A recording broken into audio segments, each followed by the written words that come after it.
அதே போல் பேரூர் இந்திய தேவ சபையில் ஊழியம் செய்கிற அருமையான பாஸ்டர் மோசஸ், அப்புறம் அவங்க பையன் சாம், ரெண்டு பேரும் குடும்பமாக வந்திருக்கிறாங்க. நம்ம எல்லாரும் கரங்களை தட்டி நாம் வரவேற்போம். அதே போல் குலையங்கர் செல்ல ஊழியம் செய்கிற அருமையான பாஸ்டர் எபனேசர் சாமுவேல்ராஜ், அவங்களும் குடும்பமாக வந்திருக்கிறாங்க. எல்லாரும் கரங்களை தட்டி வரவேற்போம். கர்த்தர் நல்லவர்.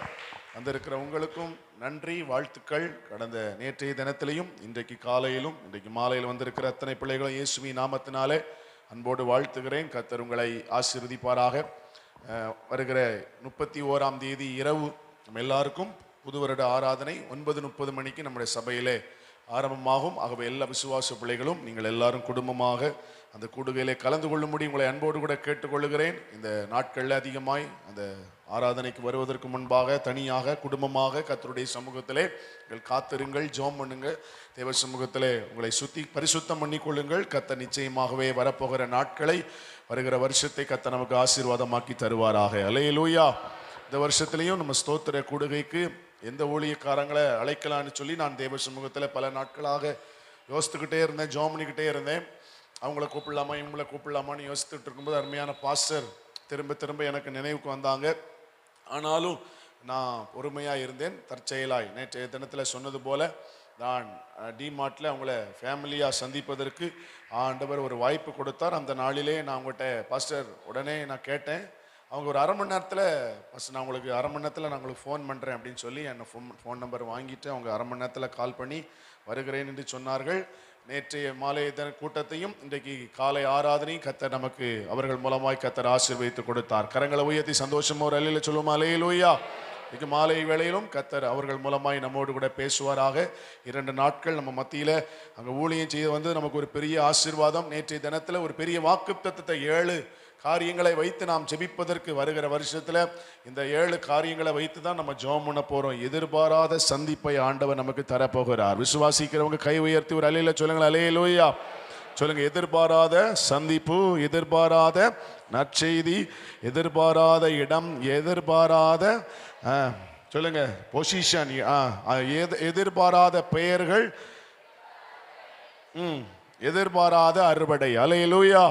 இந்த 7 வார்த்தைகளை மறந்துட வேண்டாம். கர்த்தர் நிச்சயமாகவே நம்முடைய சபைக்கு நேற்றைய தினத்தில் வாக்கு பண்ணியிருக்கிறார். இந்த வார்த்தையை பிடித்து இந்த வருஷம் முழுவதும் நம்ம ஜெபமனும் எதிர்பாராத பெரிய காரியங்களை கர்த்தர் நமக்காய் செய்ய போகிறார். விசுவாசிக்கிறவங்களை கரங்களை தட்டி ஆண்டவரை மகிமைப்படுத்துங்களேன். அல்லேலூயா. கர்த்தர் நல்லவர். இந்த நாளிலும் மீதியான நேரத்தை அருமையான பாஸ்டருடைய கையில் நான் கொடுக்க விரும்புகிறேன். நம்ம எல்லாரும் ஜெபத்தோடு தேவ சமூகத்திலே நம்ம எதிர்பார்ப்போடு அமர்ந்திருப்போம். கர்த்தர் நம்மோடு பேசுவாராக. அருமையான ஆண்டவருடைய வார்த்தையும் அருமையான தேவ மனுஷனையும் நம்ம கரங்களை தட்டி வரவேற்போமா. கர்த்தர் நல்லவர்.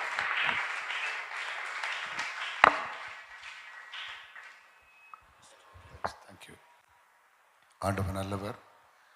வந்தவரும் இருக்கிறவரும் வரப்போகிறோமாகிய ஆண்டவரும் உலக ரட்சகருமாய் இயேசு கிறிஸ்துவின் பெயரப்பட்ட பரிசுத்தமுள்ள நாமத்தில் நான் உங்களை வாழ்த்துகிறேன். இந்த காலை நேரத்தில் உங்கள் மத்தியில் சேர்ந்து ஊழியம் செய்ய கர்த்தர் உதவி செய்தார். இந்த மாலை நேரத்திலும் உங்கள் மத்தியில் ஊழியம் செய்ய ஆண்டவர் எனக்கு தந்த நல்ல வாய்ப்பை எண்ணி அன்போடு ஆண்டவருக்கு நன்றி சொல்கிறேன். என் அன்போடு அழைத்த கனத்துக்குரிய மூத்த பரிசுத்தவான் இளம் போதுகிறேன். நான் குடும்பமாய் வாழ்த்துகிறேன். திருச்சபையை வாழ்த்துகிறேன். மேடை அலங்கரித்திருக்கிற எல்லா பரிசுத்தவான்களுக்கும் என் அன்பின் வாழ்த்துக்கள். கர்த்தர் நல்லவர். கை உயர்த்தி ஆண்டு மகிமை அல்லேலூயா சொல்லுங்கள். இந்த வருஷத்தை நடத்தின கர்த்தர் வருகை தாமதிக்குமானால் வருகிற வருடத்திலும் உங்களை அழகாய், அற்புதமாய், ஆச்சரியமாய், அதிசயமாய் நடத்துவாராக. நேரடி நாம் தேவனுடைய வார்த்தைக்குள் போவது நன்றாயிருக்கும் என்று எண்ணுகிறேன். மத்தேயு எழுதின சுவிசேஷம் 24ஆம் அதிகாரம்.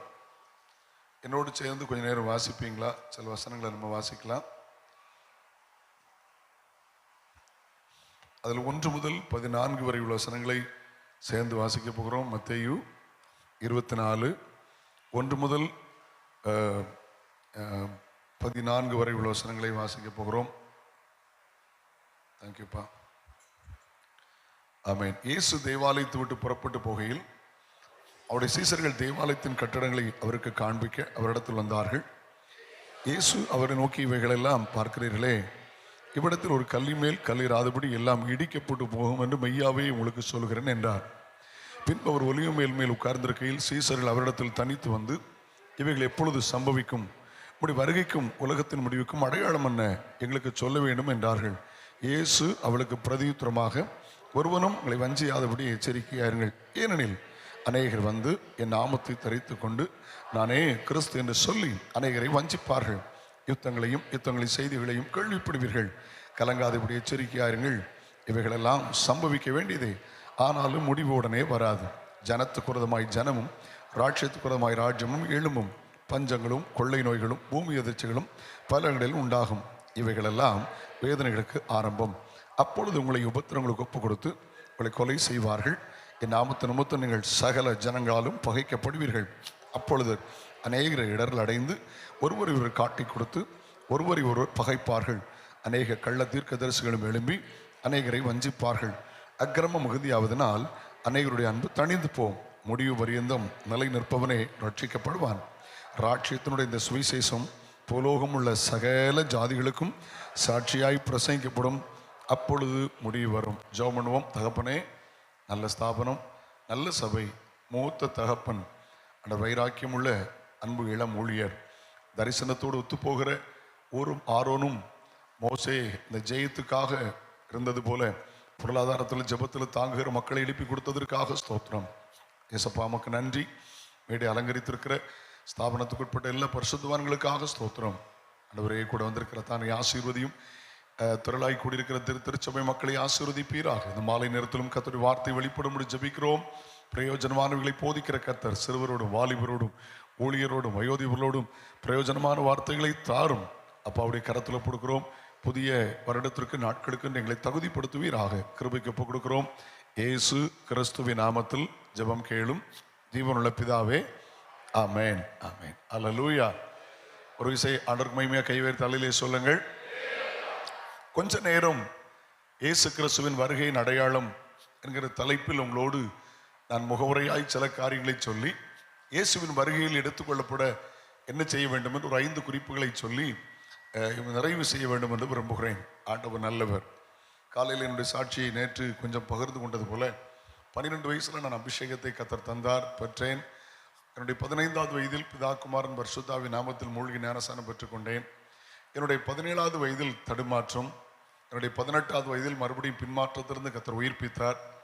என்னுடைய 18வது வயது முடியும் போது ஒரு 2 ஆண்டுகள் பேசிக் தியாலஜி கற்றுக்கொள்ள கர்த்தர் உதவி செய்தார். 90லிருந்து இதுவரையிலும் 35 ஆண்டுகள் வேதாம கல்லூரி முடித்த பிற்பாடு இந்தியாவின் பல மாநிலங்களும் தமிழ்நாட்டின் எல்லா மாவட்டங்கள் எல்லா தாலுக்குகளிலும் உலகத்தின் சொன்ன பார்த்தீங்களா சில நாடுகளிலும் போய் கர்த்தருடைய ஊழியத்தை நிறைவேற்ற உதவி செய்தார். 18வது வயதில் முழு நேர ஊழியத்துக்கு என் வாழ்வை அர்ப்பணித்த போது 2 காரியத்தை ஆண்டவரின் இருதயத்தில் பாரப்படுத்தினார், பதித்து வைத்தார். 2 காரியத்தை என் இருதயத்தில் ஆண்டவர் பாரப்படுத்தி பதித்து வைத்தார். 1, மனுஷனை பிரியப்படுத்தாத. என்னை ஆண்டவர் ஊழியத்துக்கு அழைத்தும் போது திட்டமாய் பேசின வார்த்தை கலாத்தியர் 1:10, மனுஷனையா தேவனையா யாரை நாடி பொதிக்கிறாய், மனிதனையா பிரியப்படுத்த பார்க்கிறாய், நீ இன்னும் மனிதனை பிரியப்படுத்துறனா என்றால் கர்த்தருடைய ஊழியக்காரன் அல்லவே. நான் எந்த பைபிள் வாங்கினாலும் முதல்ல அந்த வசனத்தை குறித்து அதில் எழுதி வைப்பேன். இந்த பைபிளும் அப்படிதான். This is my ministry, this is my life. இதுதான் என்னுடைய வாழ்க்கை, இதுதான் என்னுடைய ஊழியம். அதனால மனிதனை ப்ளீஸ் பண்ணி பிரசங்கம் பண்றதில்லை, இந்தியாவிலேயோ வெளியிலையோ மனிதனை பிரியப்படுத்துகிறதில்லை, அது எனக்கு அவசியம் இல்லை. ஆமேன்னு சொல்லுங்களேன். ஆமா, கர்த்தருடைய பிரியப்படுத்தி ஓட இதுவரைக்கும் உதவி செய்திருக்கிறார். வருகை தாமதிக்குமானால் கடைசி வரையிலும் இப்படித்தான் ஓட ஜெபம் பண்ணிட்டு இருக்கிறேன். ஆண்டவர் நல்லவர். மனிதனை பிரியப்படுத்தி ஊழியம் செய்கிறத விட உலக வேலை செய்வது மேலானது. இது 1, நம்பர் 1. நம்பர் 2, என்னை ஆண்டவர் ஊழியத்துக்கு அழைத்த போது சின்ன வயசுலே இப்படி வெளிக்கூட்டங்களில் பேச வச்சார். 1990 வேதாம கல்லூரி முடித்த முதல் மாசத்திலிருந்தே கன்னியாகுமரி மாவட்டத்தில் பேச ஆரம்பித்தேன். 35 ஆண்டுகள் தொடர்ந்து ஓடிக்கொண்டிருக்கிறேன். தொடர்ச்சியான பயணங்கள். அல்லேலூயா. அதனால் அன்னைக்கு ஆண்டவர் என்னை பாரப்படுத்தினது என்னவென்றால், ஒரு நாளாகிலும் இயேசு கிறிஸ்துவின் வருகை குறித்து பிரசங்கம் பண்ணாம பிரசங்கத்தை நிவர்த்தி செய்வதில்லை. அவனிங்க ஒரு நாளாகிலும் இயேசு கிறிஸ்துவின் 2ஆம் வருகையை பிரசங்கிக்காமல் நான் பிரசங்கத்தை நிவர்த்தி செய்வதில்லை. ஆண்டவருக்கு இது ஆண்டவர் எனக்கு தந்த பாரம், இது ஆண்டவர் எனக்கு தந்த ஊழியம். நீங்க நம்பினாலும் நம்பாவிட்டாலும் இயேசு சீக்கிரம் வரப்போகிறார். விசுவாசிச்சுகளோ விசுவாசிக்கலையோ இயேசு சீக்கிரம் வரப்போகிறார். ஆயத்தமாக இருந்தீர்களோ இல்லையோ இயேசு சீக்கிரம் வரப்போகிறார். கிறிஸ்தவனின் நம்பிக்கை இயேசு வரப்போகிறார். கிறிஸ்தவனின் ஆசை இயேசு வரப்போகிறார். கிறிஸ்தவரின் ஆதங்கம் இயேசு வரப்போகிறார். கிறிஸ்தவரின் சூழ்நிலைமை இயேசு வரப்போகிறார். கிறிஸ்தவரின் எதிர்காலம் இயேசு வரப்போகிறார். கிறிஸ்தவரின் நம்பிக்கை இயேசு வரப்போகிறார். கிறிஸ்தவத்தினுடைய நிறைவு இயேசு வரப்போகிறார். ஆமென், அல்லேலூயா. 2000 வருடங்களுக்கு முன்பதாக இயேசு வந்தது உண்மையானால், அவர் வாழ்ந்த நாட்களில் அநேக அற்புத அடையாளங்களை செய்தது உண்மையானால், அவர் மரித்தோரை உயிரோடு எழுப்பினது உண்மையானால், அவர் மனிதன் அல்ல என்பதுக்கு அடையாளமாய் மரித்து அடக்கம் பண்ணப்பட்டு 3வது நாள் உயிர் தெழுந்தது உண்மையானால், பத்தானியவரை சீசர்களை அழைத்து கொண்டு போய் எல்லாருடைய கண்களுக்கு முன்பதாக பரமேறி போனது உண்மையானால், என்னை கவனிங்க, அல்லேலூயா, அவர் பரலோகம் போய் சேர்ந்து விட்டார் என்பது அடையாளமாய் பரிசுத்த ஆவியானவரை பூமிக்கு அனுப்பினது உண்மையானால், அந்த பரிசுத்த ஆவியானவர் கரை திரை பிழை இல்லாத ஒரு மணவாட்டி சபையை ஆயத்தம் பண்ணது உண்மையானால், உங்களுக்காக எனக்காக ஒரு ராட்சியத்தை ஆயத்தம் பண்ணி கொண்டிருக்கிறார். இவைகளெல்லாம் ஆயத்தம் பண்ணுகிறது உண்மையானால், சீக்கிரத்தில் மத்திய ஆகாயத்தில் நம்மை சேர்த்து கொள்ள இயேசு வெளிப்பட போகிறது உண்மை. ஆமென் சொல்ல மாட்டீங்க? ஆண்டவருக்கு என்னாலும் மகிமை உண்டாகட்டும். இன்னைக்கு கொஞ்சம் நான் பிறந்து வளர்ந்ததே ஆவிக்குரிய சபையில, அல்லேலூயா. அதனால ஒரு 52 வருஷ சம்பவங்கள் ஞாபகம் இருக்கு. ஒரு 5 வயசு விட்டுருங்களேன், ஒரு 52 வருஷம் சம்பவங்கள் எல்லாம் என் மனக்கண் முன்பாக ஓடி வருகிறது. சின்ன வயசெல்லாம் பார்த்தது 3 டைப்பாக கூட்டம் வைப்பாங்க. கன்வென்ஷன், காத்திருப்பு கூட்டம், எழுப்புதல் கூட்டம். ஆமாம், கன்வென்ஷன்னா வெளியில் வால் போஸ்ட் அடித்து ஸ்டேஜ்லாம் போட்டு சுவிசேஷம் அறிவிப்பதற்காக கன்வென்ஷன் வைப்பாங்க. எழுப்புதல் கூட்டம் எதுக்குன்னா ஆவிக்குரிய வளர்ச்சி, வருடத்துக்கு ஒரு முறை நல்ல ஊழியக்காரங்களை கூப்பிட்டு உபதேசத்தில் வளர்றதுக்கு எழுப்புதல் கூட்டம் வைப்பாங்க. காத்திருப்பு கூட்டம் எதுக்குன்னா ராபோஜன ஆராதனை, மாதந்தோறும் பாரம்பரியமாக அந்த காலத்தில் ராபோஜனம் இருக்காது, ஒரு 3 நாள் சுத்திகரிப்பு கூட்டம் வைப்பாங்க, காத்திருப்பு கூட்டம் வைப்பாங்க. அந்த டேரிங் ப்ரேயர் வச்சு முடிவில் கடைசி நாள் பாதம் கழுவி நல்ல ராபோஜன ஆராதனை கொடுப்பாங்க. இதுதான் அந்த காலத்து பரிசுத்தவான்கள் கற்றுக் கொடுத்த காரியம். ரொம்ப நல்லா இருந்துச்சு. எழுப்புதல் கூட்டமோ காத்திருப்பு கூட்டமோ கன்வென்ஷன் கூட்டமோ, பிரசங்கியார் முதல் நாள் ரட்சிப்பை பற்றி பேசுவார், 2வது நாள் ஞானஸ்தானத்தை பற்றி பேசுவார், 3வது நாள் சனிக்கிழமை அபிஷேகத்தை பற்றி பேசி அபிஷேகத்தை நடத்துவாங்க. ஞாயிற்றுக்கிழமை மத்தியானம் பார்த்தீங்கன்னா ஆராதனை முடிச்சு ஞானஸ்தானம் இருக்கும், ரொம்ப நல்லா இருக்கும். கடைசி நாள் ஞாயிற்றுக்கிழமை சாயங்காலம் பார்த்தீங்கன்னா கண்ணை மூடிட்டு சொல்லலாம், பிரசங்கியார் இயேசுநாதர் வருகை பற்றி தான் பேசுவார். ஹலோ, எல்லாம் என்னோட இருக்கீங்களா? அன்னைக்கு உள்ள திருச்சபைகள் அப்படி தான் இருந்துச்சு. என்னுடைய தகப்பனார் 55 ஆண்டுகள் ஊழியம் செய்தவர்கள். என்னுடைய தகப்பனார் முழு நேரமாய் 55 ஆண்டுகள் முழு நேரமாக ஊழியம் செய்தவங்க. என் தகப்பனார் இறந்தே 23 வருஷம் ஆச்சு. என் தகப்பனார் இறந்தே 23 ஆண்டுகள் ஆகிறது. 55 ஆண்டுகள் ஊழியம் செய்தார்கள். அவருடைய சிறப்பு ஊழியம் சபை ஊழியம் உண்டு. ஆனாலும் தெருவில் நின்று சுவிசேஷம் அறிவிப்பாங்க. நான் சின்ன பிள்ளைகளை எங்கள் அப்பா கூட போயிருக்கிறேன். ஒரு மெக்காஃபோன் வாங்குறதுக்கு அவங்ககிட்ட பைசா இல்லை, ஒரு புனல் மாதிரி வச்சுருப்பாங்க. உங்களுக்கு அது புரியுமான்னு தெரில, எப்படி புரியுன்னு தெரில. இந்த பக்கம் சின்னதாக இருக்கும், இங்கே பெருசாக இருக்கும், ஒரு கைப்பிடி வச்சுருப்பாங்க. அவங்க சொல்லுவாங்கன்னு எடுத்து சொல்லுவேன். ஆமாம், அன்னைக்கு அவங்க பேசுகிற வார்த்தைகள்லாம் ஞாபகம் இருக்குது. இயேசு சீக்கிரம் வருகிறார், மனம் திரும்பு, இயேசு சீக்கிரம் வருகிறார், இயேசுவை சந்திக்க ஆயத்தப்படு, இப்படித்தான் பேசுவாங்க. அன்னைக்கு எல்லா கூட்டத்திலும் பேசுவாங்க. அடிக்கடி ஞாயிற்றுக்கிழமை ஆராதனையில் பேசுவாங்க, மனம் திரும்புங்கள், இயேசு சீக்கிரம் வருகிறார், அவர் வருகிறார் வருகிறார் வருகிறார்னு பிரசங்கம் கேட்டோம். இன்னைக்கு தலைகீழா மாறி அவர் தருகிறார் தருகிறார்னு நம்ம ஆட்கள் தர்பார் பண்ண ஆரம்பிச்சிட்டாங்க. உங்களுக்கு விளங்கலையோ? ஹலோ, இப்பெல்லாம் மோட்டிவேஷன் ஸ்பீச் தான், இப்பெல்லாம் பாசிட்டிவ் ப்ரீச் தான். நான் சொல்றேன், மோட்டிவேஷன் ஸ்பீச்சுக்கும் பாசிட்டிவ் ஸ்பீச்சுக்கும் நான் தேவையில்லை, அதுக்கு செக்குலரா நிறைய ஆளா வச்சிருக்காரு. என்ன ஒன்றும் பேச மாட்டேங்க? எல்லாம் மோட்டிவேஷன் ஸ்பீச் தான். வாழ்ந்திருப்பாய், சுகித்திருப்பாய், தலையாவாய், மேலாவாய், ஆஹா அப்படின்னு ஆட்கள் ஆரம்பிச்சிட்டாங்க. இப்போ அவர் வருகிறார் வருகிறார்னு பேசாம அணைய தராரு பூனையை தராருன்னு பேசுற கூட்டம் இப்ப பெருகி போச்சு. அது ஒரு ஆமா ஆமா எப்படின்னா, கேன்சர் ஆறாத புண்ணு. அது மாதிரி கிறிஸ்தவத்துக்குள்ள இப்ப நுழைஞ்ச கேன்சர் என்ன தெரியுமா?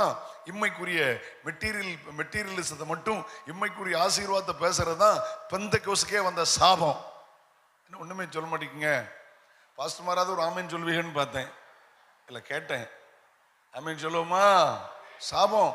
கிறிஸ்தவத்துக்கு நுழைஞ்சுக்க பொல்லாத வியாதி, அந்த காலத்தின் வியாதி என்ன தெரியுமா?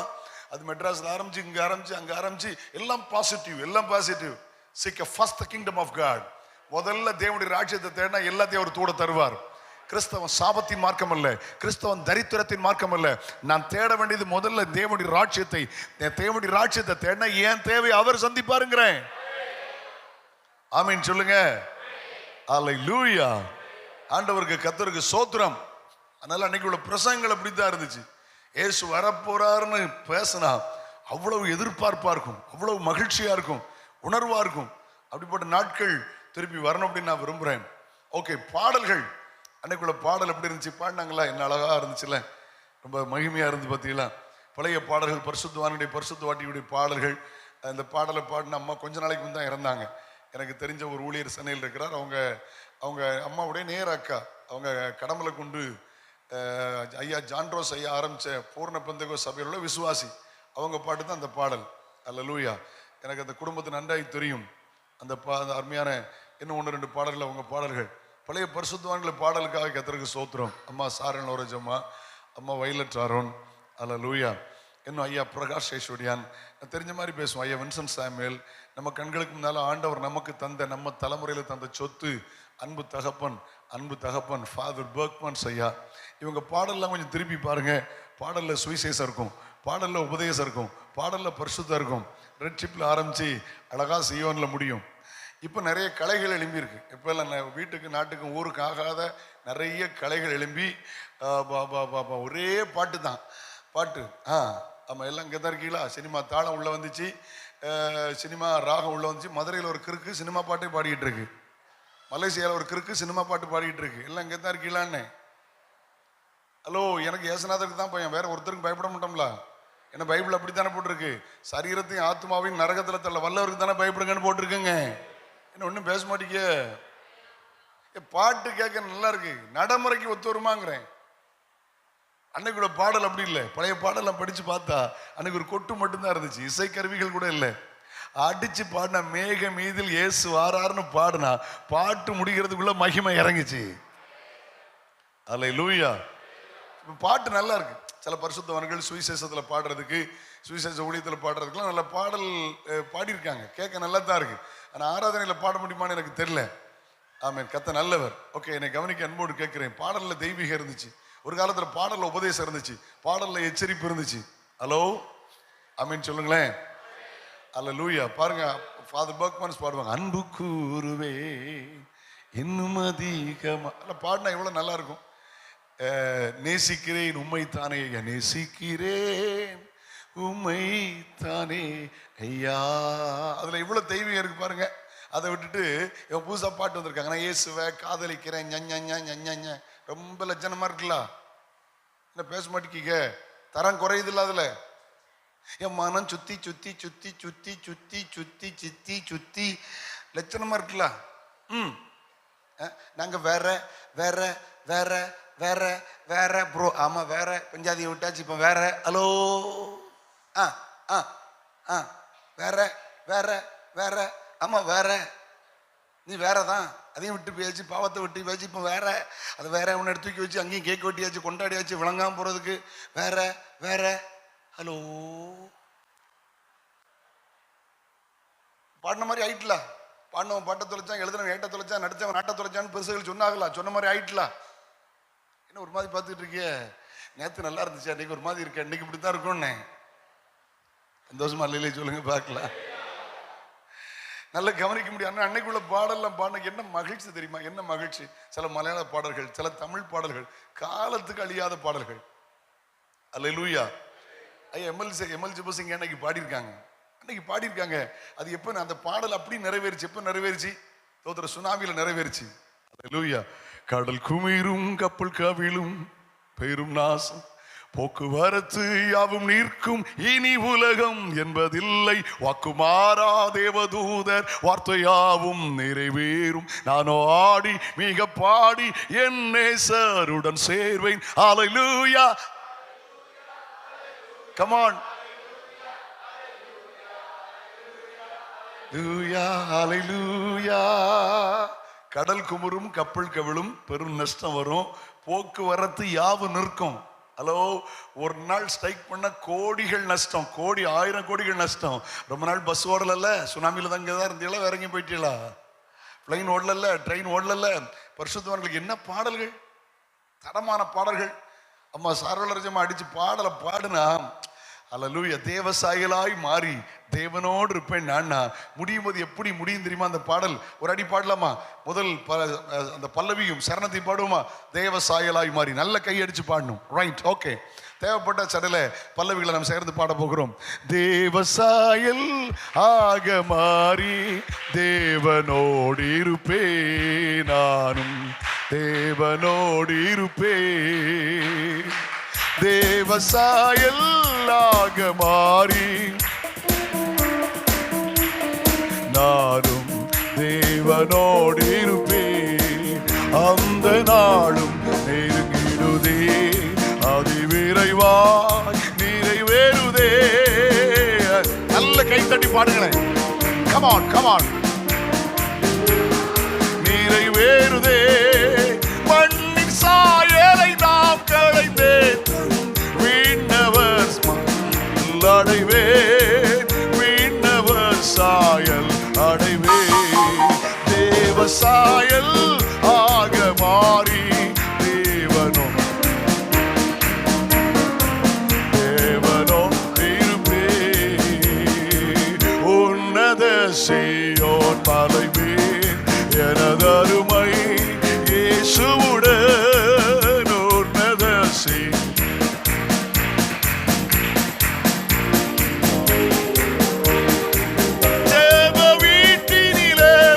கைத்தட்டி பாடுங்க. சத்தவர மாதிரி கைத்தட்டுங்க. ஹல்லேலூயா. glory glory glory glory glory. மாகாரபா. ஜெப வீட்டினிலே மகிழ்ந்தே தம் ஜீவிப்பேனே நீடொளியாய், ஜீவிப்பேனே நீடொளியாய். தேவசாயல் ஆக மாறி தேவனோடு இருப்பேன். நல்ல கைத்தட்டி பாடுங்க. 1-2 பல்லவி பாட போகிறோம். அவர் வரும் நாடினில் என்னை கரமசைத்து அன்பாய் கூப்பிட்டு சேர்த்துக் கொள்வார். அவர் வரும் நாடினில் என்னை கரமசைத்து, ஓ ஹல்லேலூயா.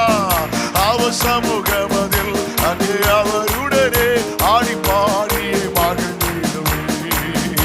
அவர் சமூகமதில் அங்கே அவருடனே ஆடி glory glory glory. ஆனந்தமே பரமானந்தமே, இது மாபெரும் பாக்கியமே. ஆனந்தமே praise the Lord. இந்த பாதலத்தின் சொந்தக்காரர் எந்த உள்ளத்தின் சொந்தமானார். இந்த பாதலத்தின் சொல்லுங்க சொல்லுங்க. தமனார் கால சத்தம் வானில் தோரித்திடவே, நம் இயேசு மராஜரே வந்திடுவார். கால சத்தம் வானில் ஆவில பாடுகளே. glory glory glory. அந்த நாள் மிக சமீபமே, சுத்தர்கள் யாவரும் சேர்ந்திடவே. அந்த நாள் மிக சமீபமே, தேவைய காலம் வானில் தோரிக்க தேவாதி தேவனை சந்திப்போமே. தேவைய காலம் வானில் முழங்க தேவன் அவரை சந்திப்போமே. கால சத்தம் வானில் தோரித்திடவே, இயேசு மராஜரே வந்திடுவார். கால சத்தம் வானில் தோரித்திடவே. நல்ல ஆவியில நிரம்பி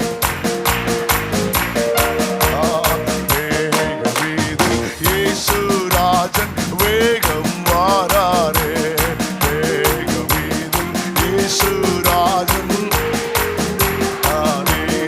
ஆயத்த உள்ளோரை ஆகாயம் சேர்க்க அவரே வா. எத்தனை பேர் எதிர்பார்ப்பு இருக்கிறது?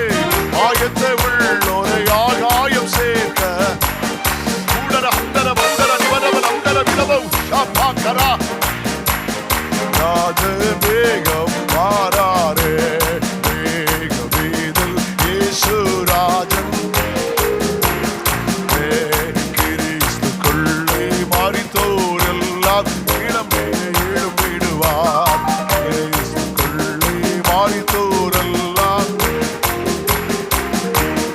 மரிக்காதிருக்கும் பரிசுத்தரெல்லாம் பறந்தே போவாரே. ஓ மரிக்காதிருக்கும்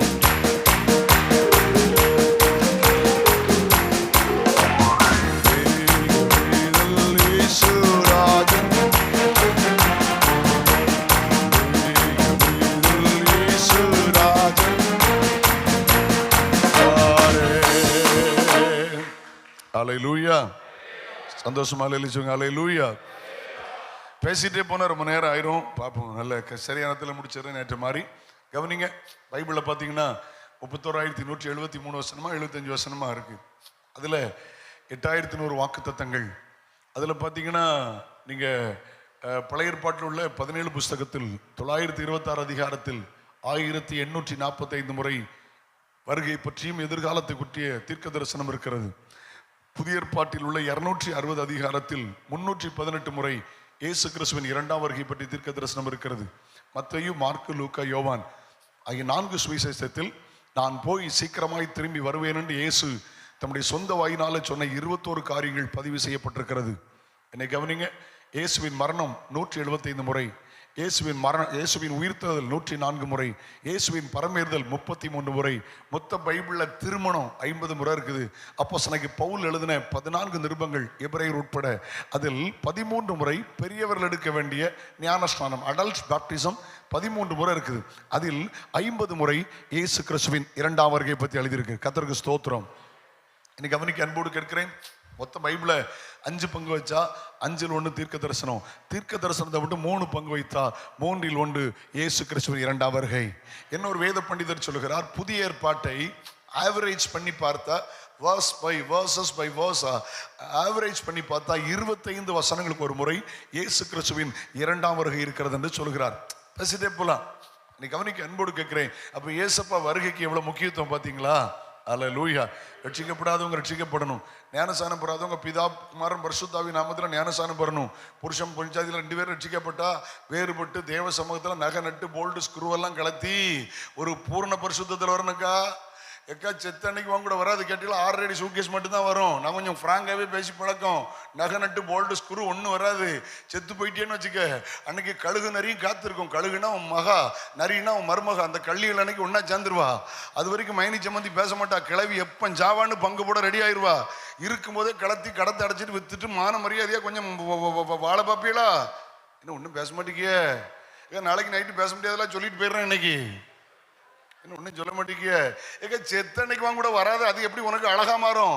செத்தன்னைக்கு வாங்க கூட வராது. அப்போ பிரேதப்பட்டியோட மோசம் இல்லாது. இன்னும் ஒன்றும் பேச மாட்டேங்க. ஏக்கா நீ போட்டுக்க ட்ரெஸ்ஸை விட மோசம் இல்ல. நீ வச்சிருக்கிற உனக்கு லாஸ்ட்ல வாங்கி எல்லாருக்கும் வாங்கும்போது நல்லா இருக்கலாம், டிசைன் நல்லா இருக்கலாம், சில்வர் நல்லா இருக்குன்னு சொல்லுவோம். நமக்கு ஒரு நாள் வாங்குவாங்க அன்னைக்கு பார்க்க முடியாதுல்ல. அந்த பிரேதப்பட்டியை விட உங்க காதல களத்துல எடுக்க நகை நட்டு மோசம்ல. இது கூட வராதுல. என்ன யோசிக்க மாட்டீங்க?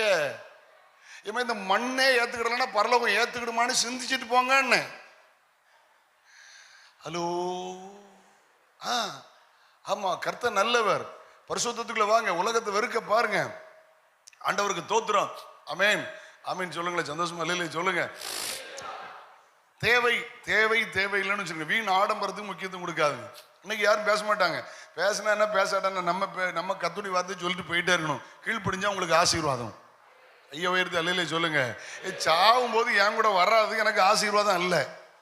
ஆமே, நான் கண்ணை மூடி என் ஓட்ட முடியும்னா ஓட்ட முடிகிற எனக்கு என் கூட வராது எனக்கு நிலையானது அல்ல. எது வரும்? கிரியை கூட வரும். இயேசுவை ஏற்றுக்கொண்டது கிரியை, ரட்சிக்கப்பட்டது கிரியை, ஞானசானம் பட்டது கிரியை, அன்பாய் நடந்தது கிரியை, தாழ்மையாய் நடந்தது கிரியை, ஏழைகளுக்கு உதவி செய்தது கிரியை, தான தர்மம் பண்ணது கிரியை. இதைத்தான் கூட வரைய முறைய வேற ஒன்றும் கூட வராது. ஐயா பணக்காரர் பெரிய மெர்சடஸ் பென்ஸ் வாங்கியிருக்காருன்னா பெரிய குழியை தோண்டி காருக்குள்ள வச்சு மொத்தமா உள்ள இறக்குவாங்களா? இவங்க பெரிய பணக்காரங்க தாலி போட்டு அடக்கம் பண்ணாங்களா? சாயர்புரத்தில் ஒன்று காட்டுங்க பார்ப்போம். செத்து போனார்கள், அவர்கள் மைனர் செயின் போட்டு அடக்கம் பண்ணார்கள், காட்டுங்க பார்ப்போம். அப்படி உங்க ஊர்ல நடந்தால் இனி உங்க ஊர்ல திருடர்களுக்கு பிரச்சனை இல்லை. அவர்கள் கல்லறையிலே திருடி அதோடு முடித்து விடுவார்கள். ஹலோ, இல்லங்க தான் இருக்கலாமா? வருஷ கடைசியில் கொஞ்சம் சொன்னா நல்லா இருக்கும்னு நினைக்கேன். வீட்டுக்காரன் பாவம் அப்பாவி அவன் சம்பாத்தியம் பண்ணி இவங்க போட்டுக்க நகை நட்டால தான் நாசமா போயிட்டான். கடத்தி கொடுத்து உருப்படியா கொடுத்தீங்கன்னா கடத்தை அடக்க முயற்சி பண்ணுங்க. அவ போட்டிருக்கால, இவ போட்டிருக்கால, அவ போட்டிருக்கால. ஏமா சாப்பிட்டா தண்ணி தாகம் தீரும், சாப்பிட்டா பசி தீரும். ட்ரெஸ்ஸை போட்டா நிறுவனத்தை மறைக்கலாம். இதை போட்டு என்னத்துக்குன்னு வேதம் சொல்லுது. திருப்தி செய்யாத பொருளுக்காக உன் பணத்தை செலவழிக்காதுன்னு போட்டிருக்கு. ஏமா கண்ணாடி போட்டிருக்கலாம், இப்போ கண்ணுக்கு கொஞ்சம் தெரியுமெண்டுக்கு போட்டிருக்கேன், வாட்ச் வச்சிருக்கேன் டைம் பார்க்கறதுக்கு, செருப்பு வச்சிருக்கேன் கால் குத்தும், பர்ஸ் வச்சிருக்கேன் பைசா வைக்கிறதுக்கு, கார் வர எங்கேருந்து வர்றதுக்கு. இது கம்மல் மூக்குத்திலாம் எதுக்குக்கா? ஒன்று சொல்லுங்க பார்ப்போம். காரணம் சொல்ல முடியலல்ல. அப்போ ஏசுநாதருக்கு உங்களால் பதில் சொல்ல முடியலல்ல. சிலர் பார்க்க மத்தியானம் நல்ல மட்டன் சாப்பிட்றது அதோட முடிச்சிருக்க வேண்டியது. வம்பா அந்த பயட்டை வந்து மாட்டிக்கிட்டேமா என்ன. அப்படியே போயிருந்தோம்னா நல்ல சாப்பாட்டோட அந்த அபிஷேகத்தோட போய் மாட்டல. இப்போ வந்து மாட்டிக்கிட்டோம்னு முழிச்சுக்கிட்டு இருக்காங்க. ஏற்கனவே நான் பேசிக்கிட்டு இருக்கேன். இப்ப நிறைய பேர் பேச்சை குறைச்சிட்டாக. சிலர் மேடையில மட்டும்தான் வீரவசனம், தான் வாழ்க்கை சொந்த வாழ்க்கையில இல்ல. தப்பு. தேவனுடைய ராஜ்யம் பேச்சில் இல்ல, பலத்தில் இருக்கு. நம்ம ஏரியாவில் சிலர்கிட்ட பழகினேன், நம்ம ஏரியாவில் சிலரை பார்த்தேன், வீரவசனம் மேடையில் இருக்கு, தான் வீட்டில் சொந்த காரியம் வரும்போது கீழ்த்தரமா இருந்துச்சு. இன்னொன்னும் சொல்ல மாட்டேங்கிய, ஊருக்கு உபதேசம் மாதிரி ஆயிப்போச்சுல. உங்க வாழ்க்கையில் எப்படி? எங்க அத்தான் இருக்காங்க, கேட்டு பாருங்க. என் சகோதரி கல்யாணம் பண்ணியிருக்காங்க. எனக்கு 4 ஆண் பிள்ளைகள். நான் பண்ண தீர்மானம் என்ன தெரியுமா? ஜாதி பார்க்க மாட்டேன், நம்பர் 1. டவுரி வாங்க மாட்டேன். 4 பையன் மாதிரி நான் டவுரி வாங்கல. ஹலோ, 4 வீட்லையும் போய் முதல்ல கேட்டேன், உங்க வீட்டில் நீங்க எப்படி வளர்த்தீங்களோ தெரியல, என் வீட்டுக்கு வந்த பிற்பாடு என் பிள்ளை லிப்டிக் போட மாட்டா, என் பிள்ளை அனுமதிக்க மாட்டான், பியூட்டி பார்லர் கூட்டு போக மாட்டான். ஹலோ, முடிஞ்சா கொடுங்க, அல்ல ரைட் ஆர் லெஃப்ட், நான் போயிட்டே இருக்கேன். உங்க பணம் எனக்கு அவசியம் இல்லை. சிலர் நினைச்சாங்க, சிலர் பேசுறாங்க, என் காது கேச பேசுறாங்க. நான் உருவாக்கி விட்ட ஊழியக்காரர் பஞ்சாதி கூட பேசுனேனே, ரொம்ப பேசாதுங்கனே, 4 பிள்ளைகளை வச்சிருக்கலானே, எவ்வளவு ஒத்தி வீட்டு வருவான்னு. என் மேல எவ்வளவு அன்பு பத்தியலாம். இப்ப கடைசி கல்யாணத்துல சொன்ன, ஏனே நீங்க பேசின மாதிரியே உங்க வீட்டுக்கு கரெக்டா வந்துட்டாலும் நான். அப்ப எப்படிலாம் இருக்காக பாருங்க. கல்யாணத்தன்னைக்கு வெள்ளை ட்ரெஸ் தான் போடணும். ஹலோ, கவன் போடணும் அனுமதிக்கல. நம்ம பிறந்தது அமெரிக்கால, வளர்ந்தது லண்டன்ல, படிச்சது இங்க இல்லல்ல. இவங்களுக்கு இப்ப பேய் இங்க தான் வந்திருக்கு. நம்ம ஒழுங்கா இங்க தானே தமிழ் கலாச்சாரத்தில் வளர்ந்துருக்கோம். ஒரு நல்ல சேலை கொடுத்து ஒழுங்கா கல்யாணம் பண்ண வேண்டியானுங்க. மேடையில் பார்த்தீங்கன்னா அந்த பொம்மைக்கு கொடுத்த மாதிரி கொடுத்துட்டு வருவா, ரவாக்கை எடுத்துட்டு வருவா. அதுல அந்த ஸ்லீவ்லெஸ்ல உள்ள ஸ்லீவ்லெஸ் வேற, மான மரியாதை சூடு சொரணா இல்லாம வந்து சேருது. கல்யாணம் நடத்த அன்னைக்கு எங்க கண்ணு ஒண்ணு விளங்காம போயிட்டா பரவாயில்ல. கேட்டா நாங்க பெந்த கோசு, முட்டை கோசு, ஜீவியம் இல்லையே. பால் காய்ப்பு வாழ்க்கையில் ஒரு நேரம் தான் வரும், கல்யாண வாழ்க்கையில் ஒரு நேரம் தான் வரும். அன்னைக்கு தான் நீ தேவ பிள்ளை என்பதையும் வசனத்தை நேசிக்கிறதையும் நிரூபிச்சு காட்டணுங்கிறேன். கையை உயர்த்தி ஆமேன்னு சொல்லுங்க. எல்லா வீட்லையும் சொல்லிட்டேன். ஒரு பாஸ்டர் மகளை தூத்துக்குள்ள கல்யாணம் பண்ணியிருக்கிறேன். ஒரு அப்படி எல்லார் வீட்லையுமே மேக்சிமம் ஊழியக்காரங்க வீட்டில் தான் கல்யாணம் பண்ணியிருக்கிறேன். எல்லாத்துலையும் சொன்னதான் நான் சொல்றேன். என் குடும்பத்துக்கு பேசாத, என் சபைக்கு பேசாத நான் போதிக்கலை. கையை உயர்த்தி அலையில சொல்லுங்க பார்க்கலாம். ஆமேன்னு சொல்லுங்க.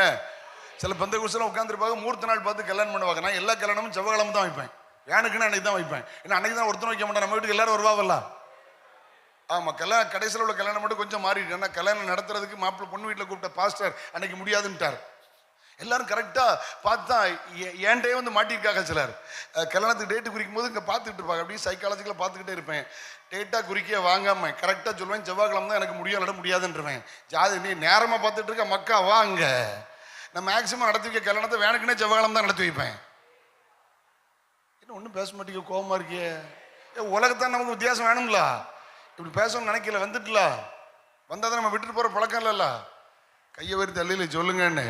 காலம் கடைசிமா ஏசு வரப்போகிறார், சீக்கிரம் தோத்துறோம். நேரம் இல்லை, எனக்கு 3 மணி நேரம் வேணும் இதை பேச போட்டு. இப்ப நம்ம வாசித்த வசனத்துக்குள்ள போயிடலாமா? ஏசுநாதர் வருகையின் அடையாளம்.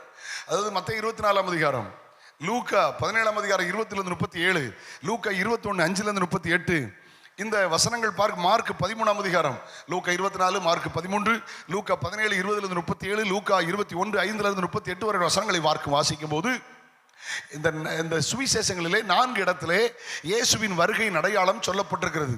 இதிலே சொல்லப்பட்ட அத்தனை அடையாளங்களும் நம்ம தலைமுறையில் நிறைவேறிட்டு. சரியா கவனிக்கலாம்? தோத்துறோம். என்னை கவனிங்க. சொல்லப்பட்ட அத்தனை அடையாளம் நிறைவேறிட்டு. நீங்க உள்ள போலாமா? கொஞ்சம் கொஞ்சமா உள்ள போலாமா? தோத்துறோம். கவனிக்கலாமா?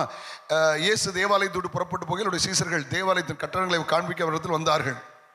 இயேசு அவர்களை நோக்கி, இவைகளெல்லாம் பார்க்கிறீர்கள், இவைகளை பார்க்கிற இவைகள் ஒரு கல்லின் மேல் ஒரு கல்லின் மேல் இராதபடிக்கு எல்லாம் இடிக்கப்பட்டு போகும் என்று மெய்யாகவே சொல்கிறேன். இது நம்ம கேட்கறதுக்கு ரொம்ப ஈஸியா இருக்குல்ல. நான் நேரடியாக எருசலேமில் பார்த்துருக்கிறேன், நேரடியாக எகிப்தில் பார்த்துருக்கிறேன். ரொம்ப சிம்பிளா போட்டிருக்கு. சிம்பிளா போடல, அது கரெக்டா தான் போட்டு நம்ம சிம்பிளா நினைச்சுக்கிட்டு இருக்கோம். ஒரு கல்லின் மேல் கல் இல்லாதபடி இடிக்கப்படும்னா, என்னை கவனிக்க அன்போடு கேட்கிறேன். ஆண்டவர் நல்லவர். அல்லேலூயா, ஆமென். ஒரு கல்லு 70 அடி நீளம், 10 அடி உயரம், 8 அடி அகலம். ஹலோ, மன்னித்துக் கொள்ளுங்கள், 70 அடி நீளம், 10 அடி அகலம், 8 அடி உயரம். கற்பனை பண்ணி பாருங்க, ஒரு கல். இதுல தான் எருசலேம் தேவாலயம் கட்டப்பட்டது. எருசலேம் தேவாலயம் சாதாரணமா நினைச்சிங்களோ? வாசிக்கலாமா? 2 நாளாகமம் 2ஆம் அதிகாரம் 1-2 வசனத்தை வாசிங்கள். The Second Chronicle chapter 2 verse 1 and 2. 2 நாளாகமம் 2ஆம் அதிகாரம் 1-2 வசனத்தை வாசிங்க. லைட்டா சொல்றேன். சாலமோன் கர்த்தருடைய நாமத்துக்கு ஒரு ஆலயத்தையும் நிர்ணயம் பண்ணி, 2ஆம் வசனம், சுமை சுமக்கிறதுக்கு எத்தனாயிரம் பேர் சொல்லுங்க. எருசலேம் ஆலயம் கட்டும்போது இன்னைக்கு எருசலேம் ஆலயம் இருந்திருந்தா நான் சொல்றேன் அது உலக அதிசயத்தில் ஒண்ணா இருந்திருக்கும். என்ன ஆமீன் சொல்ல மாட்டீங்க? இன்றைக்கு எருசலேம் ஆலயம் இடிக்கப்படாமல் இருந்திருந்தால் அது உலக அதிசயத்தில் ஒண்ணா மாறும். எகிப்தில் இருக்கிற கல்லறை பிரமிடே உலக அதிசயமாய் மாறுமானால் கட்டாயம் அது உலக அதிசயமாய் மாறி இருக்கும். 70,000 பேர் சுமந்தாங்க. மலையிலிருந்து மரம் வெட்டி கொண்டு வர்றதுக்கு சுமக்கிறதுக்கு 70,000 பேர், அதை வெட்டுறதுக்கு 80,000 பேர், இவங்களை சூப்பர்வைஸ் பண்றதுக்கு 3,600 பேர். எவ்வளவு பெரிய ஆலயம் பத்தியா? ஒரு கல் 70 அடி நீளம், 10 அடி அகலம், 8 அடி உயரம். அங்க மரம் சுமக்கிறதுக்கு 70,000 பேர், மரத்தை வெட்டுறதுக்கு 80,000 பேர், அதை சூப்பர்வைஸ் பண்ண 3,600 பேர். இவ்வளவு பெரிய சர்ச்சை கட்டி மக்கள் எப்படி இருப்பாங்க? ஹலோ, அவங்களுக்கு ஒரு பெருமை இருந்துட்டே இருந்துச்சு. எங்க ஆலயம், எங்க சர்ச்சு. நம்ம சிம்பிளா அப்படி சீரியல்லாம் போட்டிருக்கோம், பார்க்க நல்லா இருக்கு. ஆனா நிறைய திருச்சபைகளை பார்த்தா கோடி கணக்கில் பணத்தை அதுக்கு விரயம் பண்ணிட்டு இருக்காங்க. ஏன்னா அவங்களுக்கு பில்டிங்ல அவங்களுக்கு பெருசு, சர்ச்சு சின்னதா இருக்கும். நம்ம ஏரியாவில் டவர் ரொம்ப பெருசா இருக்கு. பத்திரிக்கையில அன்னைக்கு மிஷினரிகள் டவர் கட்டினது எதுக்கு? அன்னைக்கு வாட்ச் கிடையாது, ஒன்றும் கிடையாது, லைட்டு கிடையாது, மேல ஒரு மெர்க்குரி லைட் வச்சிருப்பாங்க. மணி அடிச்சா எல்லாருக்கும் தெரியணும், நல்ல நோக்கத்துல தான் கட்டினாங்க. இன்னைக்கு உங்க ஊரோட எங்க ஒரு மோசமா, உங்க பாஸ்டேட்டோட எங்க பாஸ்டேட் போட்ட மோசமா பார்க்கலாம் அப்படின்னு உயரமா கட்டி வச்சிருக்காங்க. கட்டி வச்சிருக்கு. அவங்க கட்டின கோபுரத்துல அவங்களுக்கே நம்பிக்கை இல்லை, அதுக்கு மேல ஒரு இடி தாங்கி விழுந்துச்சிருக்காங்க. ஏன்னா இடி விழுந்துருன்னு தெரியும் அவங்களுக்கு. ஹலோ, அதனால வச்ச அந்த கெட்டின கோபுரத்துல அவங்களுக்கே திருப்தி இல்லாம இடிதாங்கி மேல வச்சிருக்காங்க. ஆமா, ஏசுநாதரை கொண்டு போய் மேல தள்ளி கீழே தள்ளிடக்கூடாது, கவனமா இருந்தா போதும். கவனிங்க. அதனால சில கோயிலை கண்டா பக்தி பரவசமா இருப்பாங்க. குறிப்பிட்ட ஒரு திருச்சபை சார்ந்தவர்கள் கோயில சாயங்காலம் மணி அடிச்சுட்டா கோயிலை பார்த்த உடனே பிதாசுவன் பரிசுத்தாவின் பேரில் ஒரு பிளைன் கிஸ் அடிச்சிருவாங்க. ஏன்னா அவங்களுக்கு கோயில்ல ரொம்ப பிடிக்கும்ல. இல்லை அங்கே தான் இருக்கலான்னு கோயிலை பார்த்தானே கிராஸ் ஆகணும் அப்படி இப்படின்னுவாங்கல்ல. அப்படி சர்ச்சு நல்லது, நான் சர்ச்சு நல்லா இருக்குன்னு விரும்புகிற ஆளு, நானும் அப்படிதான் ஆளு. சர்ச்சே கட்டாம நான் வீடு கட்டல, அதனால சர்ச்சு ரொம்ப அழகா இருக்குன்னு ஆசைப்படுற ஆள், அதுக்கு விரோதி கிடையாது. ஆனா ஒன்னு புரிந்து கொள்ளுங்கள், இது கட்டிடம், சர்ச்சு இது சர்ச் இல்லை. சர்ச் நீங்களும் நான் தான் church. Building is not church of God, building is not temple of God. You are the temple of God, you are the church of God. நீங்க தான் வீடு, நீங்க தான் சபை. கட்டிடம் தேவை, அழகா இருக்கணும். வருகை தாமதிக்குமானால் சாயர்புரம் சபை ஏர் கண்டிஷன் சபையாய் மாறுவதாக. பெரிய விஷயமாக்கா, எங்க ஆளுக்கு ஒரு நகை போட்டுக்கல, ஆளுக்கு ஒரு ஏசி வாங்கிச்சா முடிஞ்சு போச்சு கதை. இவன் இதுலே நிக்கான, என் கண்ணு உறுத்திக்கிட்டே இருக்கலாம். ஆளுக்கு ஒரு ஏசி வாங்கிச்சா முடிஞ்சு போச்சுலாக்கா. இங்க ஒரு ஆள், அங்க ஒரு ஆள், அங்க ஒரு ஆள் வாங்கிச்சா முடிஞ்சு போச்சு. நீங்க ஏர் கூலர், ஏர் கண்டிஷன்ல கத்தர ஆராதிக்கலாம்ல. உங்களுக்கு தானே சொன்னேன், ஏன் இவ்வளவு போட்டும். அல்லேலூயா. எங்க நேத்து எங்க சர்ச்சு பாஸ்டருக்கு தெரிஞ்ச நண்பர் ஒரு சபை, எனக்கு ரொம்ப மகிழ்ச்சியா இருந்துச்சு. சென்ட்ரலைஸ் பண்றதுக்கு கம்ப்ளீட்டா ஒர்க் பண்ணி வச்சிருக்காங்க. எனக்கு மகிழ்ச்சியா இருந்துச்சு. Very good, very nice. ஆண்டவர் நல்ல தேவனுடைய ஆலயம் நல்லா இருக்கணும், நான் அதை விரும்புறேன். எங்கள் சர்ச்செல்லாம் பார்த்தா, எங்கள் சர்ச்சுக்கு ஏசுநாதர் தான் இன்ஜினியர், நான் சின்ன இன்ஜினியர். நம்ம பயிலுக்கு நம்மளை கிண்டல் பண்ணுவான். நைட்டு சர்ச்சு வேலை நடக்கும், எங்கேருந்து ஜோம் பண்ணிகிட்டே இருப்பேன். இன்ஜினியர் பார்த்துட்டு இருக்காரு பரலாமா, 4 பேரும் சேர்ந்து ரொம்ப ஜாலியாக இருப்பானுங்க. ஏசுநாதர் பெரிய இன்ஜினியர், சின்ன இன்ஜினியர் நான் தான். அதில் பாருங்க பால்கனி வசதியோடு கட்டி வச்சிருக்கேன். வித்தியாசமாக இருக்கும் சர்ச்சு. அல்லேலூயா. எல்லாரையும் உள்ள நெருக்கி ஏற்றிட்டோம்னா ஒரு 500 ரூபாய் ஏற்றிக்கலாம். கத்த நல்லவர். சர்ச்சு நல்லா இருக்கணும், ஆனால் கட்டிடம்னு ஞாபகத்தில் வச்சுக்கிடணும். இது அல்ல சபை, ஜீவன் உள்ள தேவனோட சபை, லிவிங் சர்ச் ஆஃப் காட் நீங்க தான். ஆமென் சொல்லுவோமா? ஓகே, என்னை கவனிக்க அன்போடு கேட்கிறேன். அல்லேலூயா. நீங்க தீர்த்தராயனால் கிபி 70 தீர்த்தராயனால் ஆலயம் இடிக்கப்பட்டு கம்ப்ளீட்டா உடைஞ்சு போச்சு. நீங்க வாசிக்கிறீங்களா தீர்க்க தரிசனத்தை? ஏற்கனவே உள்ள தீர்க்க தரிசனம், மீகா தீர்க்க தரிசன புஸ்தகம், அதனுடைய 3ஆம் அதிகாரம் 12ஆம் வசனத்தை வாசிங்க. எருசலேம் இப்படி நடக்கும்னு ஏசுநாதர் பிறக்கிறதுக்கு 400 வருஷத்துக்கு முந்தி மீகாவை கொண்டு கர்த்தர் பேசினார். வாசிங்க. ஆகையால் உங்கள் நிமித்தம் சீயோன் வயல்வெளியை போல உளப்பட்டு எருசலேம் மண்மேடுகளாய் போகும், ஆலயத்தின் பர்வதம். டரண்டி கஸ்பஸ் என்கிற ஒரு ராணுவ அதிகாரி எருசலேமை கலப்பையால் உழுதான் என்கிற ஒரு சரித்திரம் இருக்கிறது. ஒரு பெரிய ராணுவ அதிகாரி, அதாவது டரண்டி கஸ்பஸ் என்கிற ஒரு ராணுவ அதிகாரி எருசலேமை கலப்பையால் உழுதான். காரணம், உள்ளே தங்கம் இருக்கும் என்கிற போர்வேலை செய்தான். கிபி 70 என்பது சரித்திரத்தில் அறியப்பட்ட உண்மை. மீகா தீர்க்கதரிசனம் சொன்னது போல இயேசு சொன்னார். இயேசு சொன்னது போல கிபி 70 நடந்து விட்டது. அல்லேலூயா. இவங்க உடனே கப்சிப்னு வாய மூடிட்டாங்க. என்னை கவனிக்கிறீங்களா? உள்ள போயிடலாமா? சீசர்கள் கப்சிப்னு வாய மூடிட்டாங்க. அவர் ஒலிவமலை, எருசலேம் நேர் ஆப்போசிட்ல ஒலிவமலை இருக்கிறது, சரியா? த மவுண்ட் ஜாயின். அங்கே அவர் தனித்திருக்கையில் 3ஆம் வசனம், அங்கே அவர் ஒலிவ மலையில் உட்கார்ந்திருக்கையில் சீசர்கள் அவரிடத்தில் தனித்து வந்து, இவைகள் எப்பொழுது சம்பவிக்கும், உம்முடைய வருகைக்கும் உலகத்தின் முடிவுக்கும் அடையாளம் என்ன எங்களுக்கு சொல்லணும்னு கேட்டாங்க. அவங்களுக்கு புரிஞ்சு போச்சு. எருசலேம் ஆலயம் எவ்வளவு பெருசு, 70 அடி நீளம், 10 அடி அகலம், 8 அடி உயரத்துல கல்லு. இந்த கல்லை வச்சே கட்டிருக்கும். எருசலேம்ல எங்க பார்த்தாலும் கல்லா இருக்கும், எகிப்துல எங்க பார்த்தாலும் செங்கலா இருக்கும். ஹலோ, எருசலேம் இஸ்ரவேல் சூப்பரா இருக்கும், எங்க பார்த்தாலும் கல்லு கல்லா இருக்கும், அழகா இருக்கும். அங்க எகிப்தை பார்த்தா அசிங்கமா இருக்கும், உள்ள சூப்பரா வச்சிருப்பான், வெளியில செங்கல் பூசிருக்கவே மாட்டான். நம்ம ஊர் செங்கல் அப்படியே அங்க இருக்கு. இங்க இருந்தா கொண்டு போனாங்களான்னு தெரியல, அல்லது அந்த டெக்னாலஜி அங்க இருந்து கண்டுபிடிச்சானு தெரியல. ஆமா, அந்த ஆட்கள் நம்ம இஸ்ரவேல் அன்னைக்கே செங்கல் அறுத்தா பார்த்தீங்களா, அந்த லட்சணத்துல தான் அன்னைக்கு இருக்கு. அன்னைக்கு இஸ்ரவேல் அப்படி இல்லை, தரையில போட்டா கல் வச்சிருப்பான், செவரை பார்த்தா கல் இருக்கும், சூப்பரா இருக்கும், கேம்பஸ் கல்லா இருக்கும். இன்னைக்கும் ஒரு அழுகையின் சுவர் இருக்கு, அந்த கல் அங்க அப்படி பார்க்க முடியும். ஓகே, அப்போ உடனே இயேசு ஆரம்பிச்சார். உள்ள போயிடலாமா? இயேசுநாதர் வருகை அடையாளத்தை கொஞ்சம் பேசுறேன், நல்ல கவனிக்க. லாஸ்ட்ல ஒரு 5 காரியங்களை சொல்லி முடிக்கிறேன். வருகை அடையாளம் என்ன? இயேசு அவளுக்கு பிரதியுத்தரமாக, ஒருவனும் உங்களை வஞ்சியாதபடி எச்சரிக்கையார்கள். நம்பர் 1, வஞ்சனை. கவனிங்க, ஒருவரும் உங்களை வஞ்சியாதபடி எச்சரிக்கையாயிருங்கள். இன்னைக்கு கூடுமானால் தெரிந்து கொள்ளப்பட்டவர்களும் வஞ்சிக்கப்படுகிற காலம். ஆமீன் சொல்லுமா? 11 பாருங்க. அநேக கள்ள தீர்க்கதரிசனம் விரும்பி அநேகர் என்ன செய்வார்கள்? வஞ்சிப்பார்கள். அல்லேலூயா. ஓகே, 24 பாருங்க. ஏனெனில் கள்ள கிறிஸ்துக்களும் கள்ள தீர்க்கதரிசிகளும் எழும்பி கூடுமானால் தெரிந்து கொள்ளப்பட்டவர்களையும், அப்படின்னா ரட்சிக்கப்பட்டு ஞானஸ்நானப்பட்டு அபிஷேகப்பட்டு வேறுபட்டவர்களையும் வஞ்சிக்கத்தக்கதாக பெரிய அற்புதங்களையும் அடையாளங்களையும் செய்வார்கள். வசனத்தின் ஆழத்தில் உள்ள கொண்டு போறேன். என்னை கவனிங்க. முதல் அடையாளம் என்ன? இயேசுநாதருடைய வருகையின் அடையாளம் வஞ்சனை. ஒருவனும் உங்களை வஞ்சியாதபடி எச்சரிக்கையாயிருங்கள். ஆமீன். பெங்களூர்ல ஒரு பெரிய பெந்தகோஸ்து சபை, அந்த சபைக்கு ஆப்பிரிக்கால இருந்து ஒரு ஆள் வந்தாரு. நான் சொல்றது யூடியூப்ல இருக்கு. வந்து என்ன பண்ணார் தெரியுமா? பேசினாரு. என்ன பேசினார் தெரியுமா? ஒருத்தனை கூப்பிட்டாருங்க, வா அப்படின்னார், வாட்டர் பாட்டில் கொண்டு வானார், ஜெபம் பண்ணிட்டு இப்போ குடி, இது ஸ்வீட் வாட்டரா மாறி இது ஒயினா மாறுனார். ஆமா, உடனே அவன் சொல்றான், yes it's very nice, very taste. குரலி வித்த பண்றதுக்கு இயேசுநாதர் வரல. அவர் உடனே அந்த அந்த ஆப்பிரிக்காக்காரர் சொல்றாரு, நீ வரும்போது சர்ச்சுக்கு வரும்போது எம்டியா வந்த, உன்ட பணமே இல்லை, இப்போ உன் வேலண்ட் ஓப்பன் பண்ணி பாரு. நான் சொல்றது அப்படி யூடியூப்ல இருக்கு. அக்கா பார்த்துருக்காங்க நினைக்கேன். அங்கே பார்த்தா கை தூக்குங்க. எந்த ஒரு காரியமும் 2 சாட்சினால, அங்கே ஒரு அண்ணன் இங்கே ஒரு அக்கா, இந்த 2 சாட்சிகளுக்காக கர்த்தருக்கு சோத்திரம். ஏன்னா நான் போய் சொல்ல நினைச்சிடப்படாதுல்ல. கவனிங்க, ஒருத்தர் அவர் சொல்லாரு, நீ ஓப்பன் பண்ணி பாரு உன் வேலண்ட, இப்போ நியூ கரன்சி உள்ள இருக்கும். ஒருத்தன் எழுப்பி சொல்றான், ஒரு கோமாளி எழுப்பி சொல்றான், எஸ் நான் சர்ச்சுக்கு வரும்போது பைசா இல்ல, இப்போ நியூ கரன்சி உள்ள இருக்கு. இயேசுநாதர் கள்ள நோட்டு அடிக்க வந்தாரு. 2 தப்ப இயேசுநாதர் செய்ய மாட்டாரு. 1, அவர் கள்ள நோட்டு அடிக்க மாட்டாரு. 2வது பாஸ்டர் இருந்து அடிச்சு மாத்தி ஆண்ட வைக்க மாட்டாரு. இந்த 2 தப்பையும் செஞ்சாதான் இவன் பர்சுக்குள்ள ரூபா வந்திருக்கும். இன்னொரு வேடிக்கை, நீ விசுவாசிக்கிறியா? எங்கெல்லாம் பேசிக்கிட்டு இருக்கான் பாருங்க. ரட்சிக்கப்படு, ஞானஸ்நானம், அபிஷேகம் பெரு, சண்டை போச்சு, ஒரே பொண்டாட்டிக்கிட்ட வாழ்ந்து தொலை, சண்டை போடாத, ஒப்புரவாகும், மனம் திரும்பு, வேறுபடு, ஊழியம் செய், சமாதானமா போ, சந்தோஷமா போ, பொறுமையா போ, இயேசு வரப்போறான்னு பேசாம இவர் பேசுறாரு, நீ விசுவாசிச்சா போதும் உன் பல்லு தங்கமா மாறிடும். ஆஹா, சரி, ஒருவேளை தங்கமா மாறிட்டு எத்தனை கேரட்டு? ஹலோ, ஜாயலுக்காசில் போய் உடைச்சு கொடுத்துடலாமா? அவரே பாவம், ஜாயலுக்கு வச்சாரு, துபாயில போய் மாடியில இருந்து தட்டில் பண்ணி செத்து போயிட்டாரு. எல்லாம் கேளுங்க, இப்ப தங்க பல்ல மாறிட்டு இனி இவனு பல்ல உடைச்சிடலாமா? அவ்வளோத்தையும் என்ன பேச மாட்டீங்க? ஹலோ, விசுவாச போதும் பல்லு என்னவா மாறிடுமா? எப்படி வஞ்சிக்கப்படுறாங்க பாருங்க.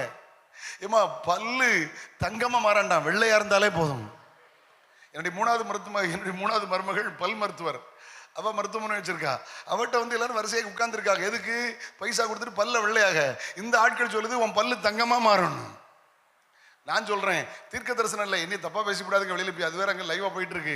நான் சொல்றேன், உங்க அவ்வளவு பேர் பல்லையும் நான் தங்கமா மாத்தி காட்டுறேன். விசுவாசம் வேண்டாம், நான் சொல்ல மாதிரி செய்யுங்க. 3 மாசம் பல் வளர்க்கப்படாது. தங்கம், உங்க பல்ல அவ்வளவு தங்கமா மாறிடும். அதுக்கு பிறகு நீங்க வீட்டுல குடியிருக்க முடியாது, மிருக காட்சியால தான் உங்களை கொண்டு போய் சேர்க்கணும். எங்க போயிடுச்சு இன்னைக்கு உலகம்? வாழ்க்கையை பத்தி பேசாம, சுவாபத்தை பத்தி பேசாம, நற்கிரிகளை பத்தி பேசாம, நற்கனிகளை பத்தி பேசாம, எதையோ சம்பந்தம் இல்லாம. புரியுதா உங்களுக்கு? வஞ்சனை. நீங்க உள்ள போயிடலாமா? பப்ளிக்ல பேசுவோமா? நீங்க வெளிப்படுத்தல் 13ஆம் அதிகாரம் 11ஆம் வசனத்தை வாசிங்க. Revelation chapter 13 verse 11. வெளிப்படுத்தல் என்றால் என்ன? இங்க ஏறி வா, இவைகளுக்கு பின்பு சம்பவிக்க வேண்டியவர்களை உனக்கு காட்டுவேன் என்கிறார். சரியா? ஆண்டவர் நல்லவர். வாசிப்பீங்களா? பின்பு வேறொரு மிருகம் பூமியிலிருந்து எழும்ப கண்டேன். அது ஒரு ஆட்டுக்குட்டிக்கு ஒப்பாக 2 கொம்புகளை உடையதாக இருந்தது. எப்படி எப்படி எப்படி சொல்லுங்க சொல்லுங்க. ஒரு ஆட்டுக்குட்டி எழும்பிச்சு. அந்த கொம்புக்கு என்ன இருந்துச்சு? ஆட்டுக்கு என்ன இருந்துச்சு? அப்படி சரியா வரமாட்டேங்க. மாடு மாதிரிலாம் வருது. போட்டோம், நமக்கு வரல. சிலர் நல்ல மெமிக்ரி பண்ணுவாங்க, நமக்கு அந்த பவர் இல்லையே. போட்டோம். ஏமா 2 கொம்பு இருந்துச்சு, ஆடு மாதிரி இருந்துச்சு. சத்தம் எப்படி இருக்கணும்? சொல்லுங்க. என்ன ஆடு மாதிரி தானே இருக்கணும். ஆனா என்ன நடந்துச்சு பாருங்க. அது வலு அப்படிங்க. 10 பாஸ்டர் சரக்கு வேற, 10 இவாஞ்சலிஸ்ட் ஒரு லிஸ்ட்லயும் வைக்க முடியாது. 10 கொம்பு 2 இருக்கு, 10 ஆடு மாதிரி இருக்கு, உள்ள சரக்கு வேற அப்படிங்க. வேஷம். Positive breaching. Materialism, only for materialism. Hello, hyper grace, hyper grace. கிருபை தப்பு இல்ல. சிங்கப்பூர்ல வந்த பொல்லாத சரக்கு ஹைப்பர் கிரேஸ், துருபதேசம். பாவம் செஞ்சாலும் பரவாயில்ல, என்ன செஞ்சாலும் பரவாயில்ல. பாவிகளுக்கு தேவன் செவி கொடுக்கிறவர் அல்ல. பாவம் செய்ய திரும்ப லைசன்ஸ் தர்றதல்ல கிருபை, பாவம் செய்யாமல் பாதுகாப்பதே கிருபை. ஐயோ ஆமென் சொல்லுங்க. 10 ஆட்டுக்குட்டி, 10 கொம்பு, சத்தம் வேற. ஹலோ, வஞ்சனை. ஜனங்கள் வஞ்சிக்கப்படுகிறார்கள், துரு உபதேசத்தினால் வஞ்சிக்கப்படுகிறார்கள். அடையாளம் கண்டுபிடிங்கள்.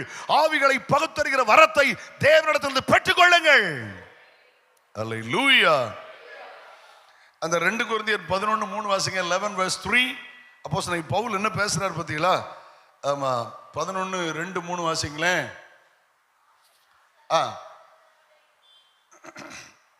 2 கொரிந்தியர் 11:2-3. நான் உங்களை கற்புள்ள கன்னிகையாக கிறிஸ்து என்னும் ஒரே புருஷனுக்கு ஒப்புவிக்கப்பட நியமித்தபடியால் உங்களுக்காக தேவ வைராக்கியம் கொண்டிருக்கிறேன். 3ஆம் வசனம்.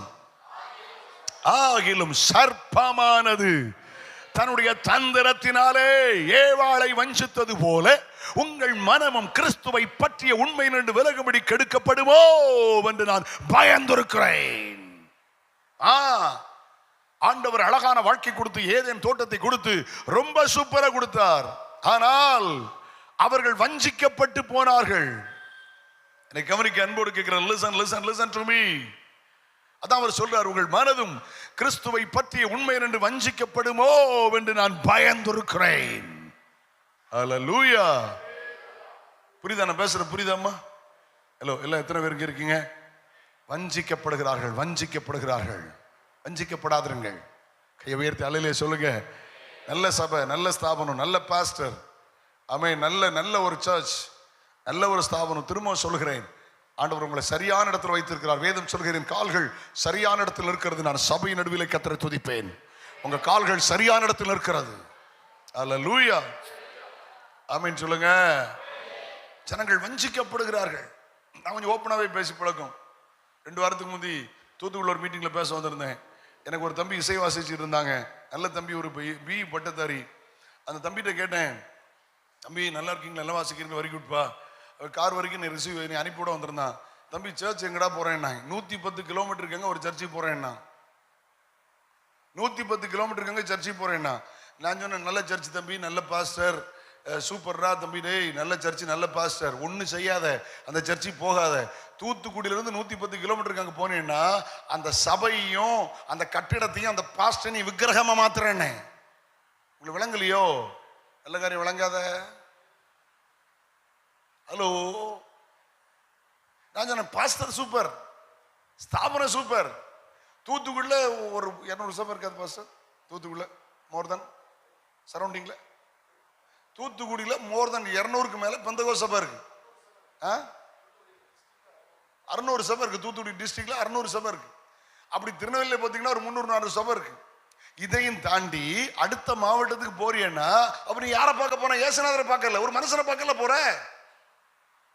சொல்லிட்டு வந்தேன், அந்த போதகரும் தவறல்ல, அந்த ஊழியமும் தவறல்ல. இங்க அங்கேயும் பாட்டு தான் பாட போறாங்க, அங்கேயும் ஜெபம் தான் பண்ண போறாங்க, அங்கேயும் ஆத்துமாவை கத்தர சோத்திரி தான் பாட போறாங்க. முடிச்சுட்டு ஆத்துமா கொண்டு தான் வரப்போற.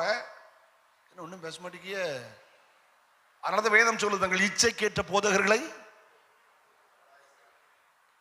ஒரு குறிப்பிட்ட கிலோமீட்டருக்கு மேல இருந்து என்கிட்ட யாராவது வந்தா ஒரு வாரம் பார்ப்பேன், 2 வாரம் பார்ப்பேன். அதுக்கு பிறகு கேட்பேன், எந்த ஊர்ல இருந்து வரீங்க, அங்க வேற சர்ச் இருக்கா, ஆவிக்குரிய சபை, அங்க போங்களேன், உங்க நல்லா இருக்குமா, இங்க இருந்து நான் உங்களை அடிக்கடி பார்க்க வர முடியாத, சந்திக்க நான் அந்த பாஸ்டர்கிட்ட பேசட்டுமா, நீங்க அங்க போயிருங்களா, சர்ச் ஆஃப் காட் இருக்க, அங்க அசம்பிளிஸ் ஆஃப் காட் இருக்கு, அங்க நல்ல ஐபிசி இருக்கு, நீங்க அங்க போயிருங்களேன், ஏன் அவ்வளவு தூரத்துக்கு இங்க வரீங்க? ஒரு வாரம் 2 வாரம் பார்த்துட்டு விட்டுட்டு நேரம் அங்கே போய் கேட்பேன், நீங்கள் எங்கே இருந்து வரீங்க, எந்த ஊர்ல இருந்து வரீங்க, ஏன் இவ்வளோ ட்ராவல் பண்ணுறீங்க, எதுக்கு இவ்வளோ கஷ்டப்படுறீங்க, உங்களால் பைபிள் ஸ்டடி வர முடியுமா, வீட்டுக்கு கொடுத்து வர முடியும், ஏன் இவ்வளோ கஷ்டப்படுறீங்க, என்னால் உங்களை வந்து விசிட் பண்ண எனக்கு முடியாது, நீங்கள் அந்த ஏரியாவில் போங்க.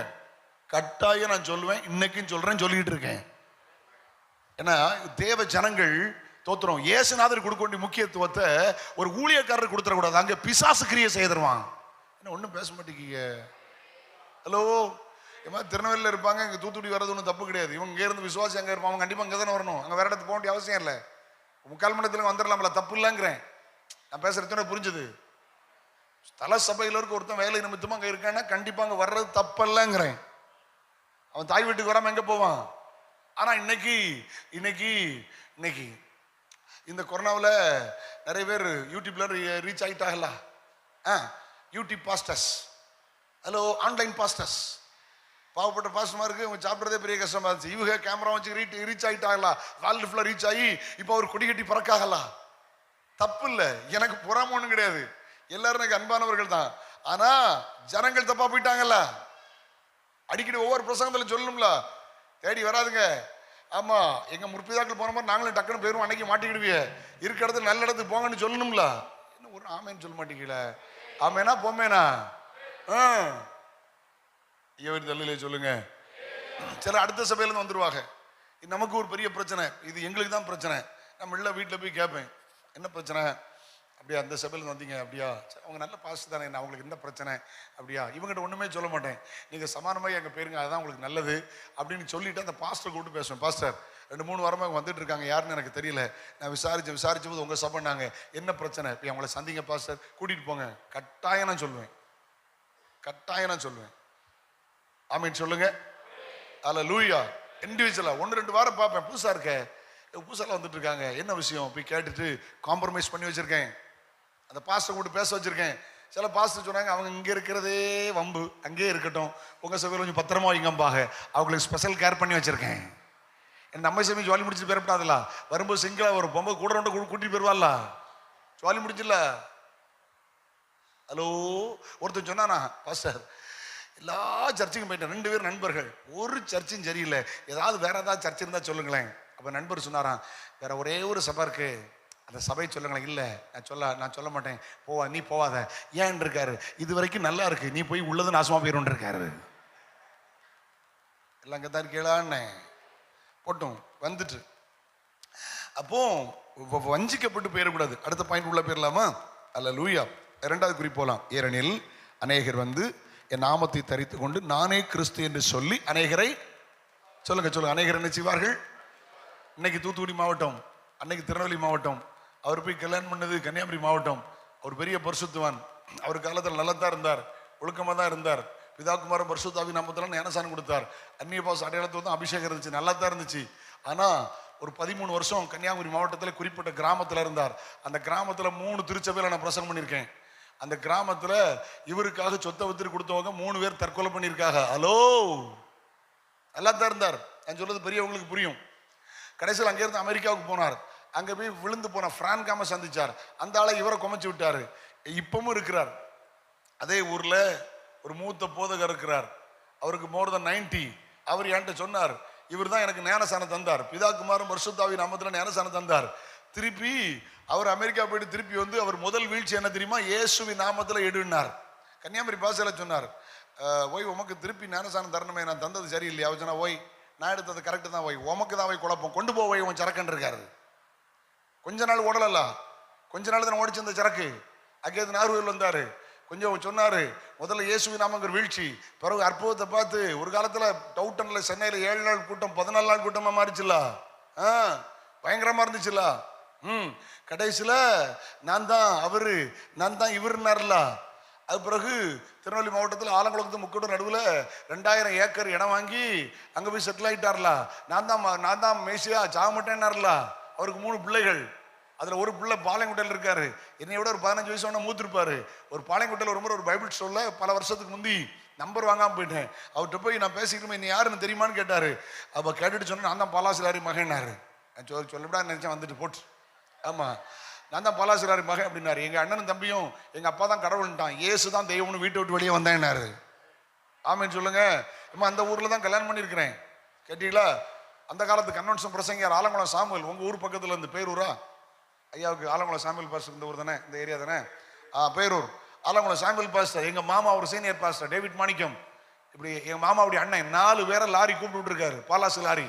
நான் வரச்சோன்னு பாஸ்டர் மாறான்னு என்னத்தான் சொல்றாங்கன்னு எங்கள் மாமா உட்பட போயிருக்காங்க. ஆதாரபூர்வமாக பேசுகிறேன். என்னத்தான் பேசுறாருன்னு கேட்க போயிருக்காங்க. பாப்பமா இவர் என்னத்தான் சொல்றாரு. ஏன்னா அவங்க கண்ணுக்கு முன்னாலே இவர் பிரகாசிச்சவர். ஹலோ, நான் சொல்ற செய்திகள் எல்லாம் மூத்த பரிசுத்தவான்களுக்கு தெரியும் என்று எண்ணுகிறேன். அவர் என்ன சொன்னாராம் தெரியுமா? அப்போஸ்தலர் 17:31 அன்றைக்கு ஆலங்குளம் சாமுவேல் பாஸ்டர்ட்ட எங்க மாமாட்ட அவர் சுட்டி காட்டின வசனம் என்ன தெரியுமா? ஒரு வீழ்ச்சி அடைந்து, உபதேசத்தில் வீழ்ச்சி அடைந்து அவர் ஜனங்கள் அவர்கள் வஞ்சிக்கப்பட்டார்கள். கவனிங்க, 17:31 மேலும் ஒரு நாளை குறித்திருக்கிறார். அதிலே அவர் தம் நியமித்த மனுஷனை கொண்டு பூலோகத்தின் நீதியாய் நியாயந்திருப்பார். அந்த வசனத்தை கொடுங்க. அந்த மனுஷனை மரித்தோலிருந்து எழுப்பினதுனாலே நிச்சயத்தை எல்லாரும் விளங்க பண்ணினார் என்றான். இந்த மனுஷன் நான் தான் தெரியுமா உங்களுக்கு? ஹலோ, ஒரு மனுஷனை கொண்டு பூமியை நியாயந்திருப்பார். இந்த மனுஷன் நான் தான். 2000 ஏக்கர் இடம். அம்மா அவர் மரித்து போனார். எங்க மாமா சொல்லுவாங்க, இப்போ உயிரோடு இருக்கிறாங்க, அவர்கிட்ட 90 ஆச்சு அவங்களுக்கு. அவங்க சொல்லுவாங்க, இறந்து போனவர் சாக மாட்டேன்னு சொன்னார். டேட்டை ஃபிக்ஸ் பண்ணார், மகிமையில் எடுத்துக்கொள்ளப்படுவார்னு பேசினாங்க. ஆனா அவர் மரித்த போது பாடியில சொல்லுன்னு தண்ணீர் வெடிஞ்சது அப்படின்னு பேசினாங்க. பின்பற்றினவர்கள் வஞ்சிக்கப்பட்டார்கள். ஒரு கூட்டம் வெளியே வந்துச்சு. வெளியே வந்தவர்களும் அந்த தஞ்சாவூர்லையும் தூத்துக்குடியிலையும் அங்கங்கே இருந்தவர்கள் பூர்ண உபதேசத்தில் இல்லாமல் அவர்கள் ஒன்லி ஜீசஸ் என்கிற அந்த உபதேசத்தில் இருந்தார்கள். எனக்கு தெரியும்.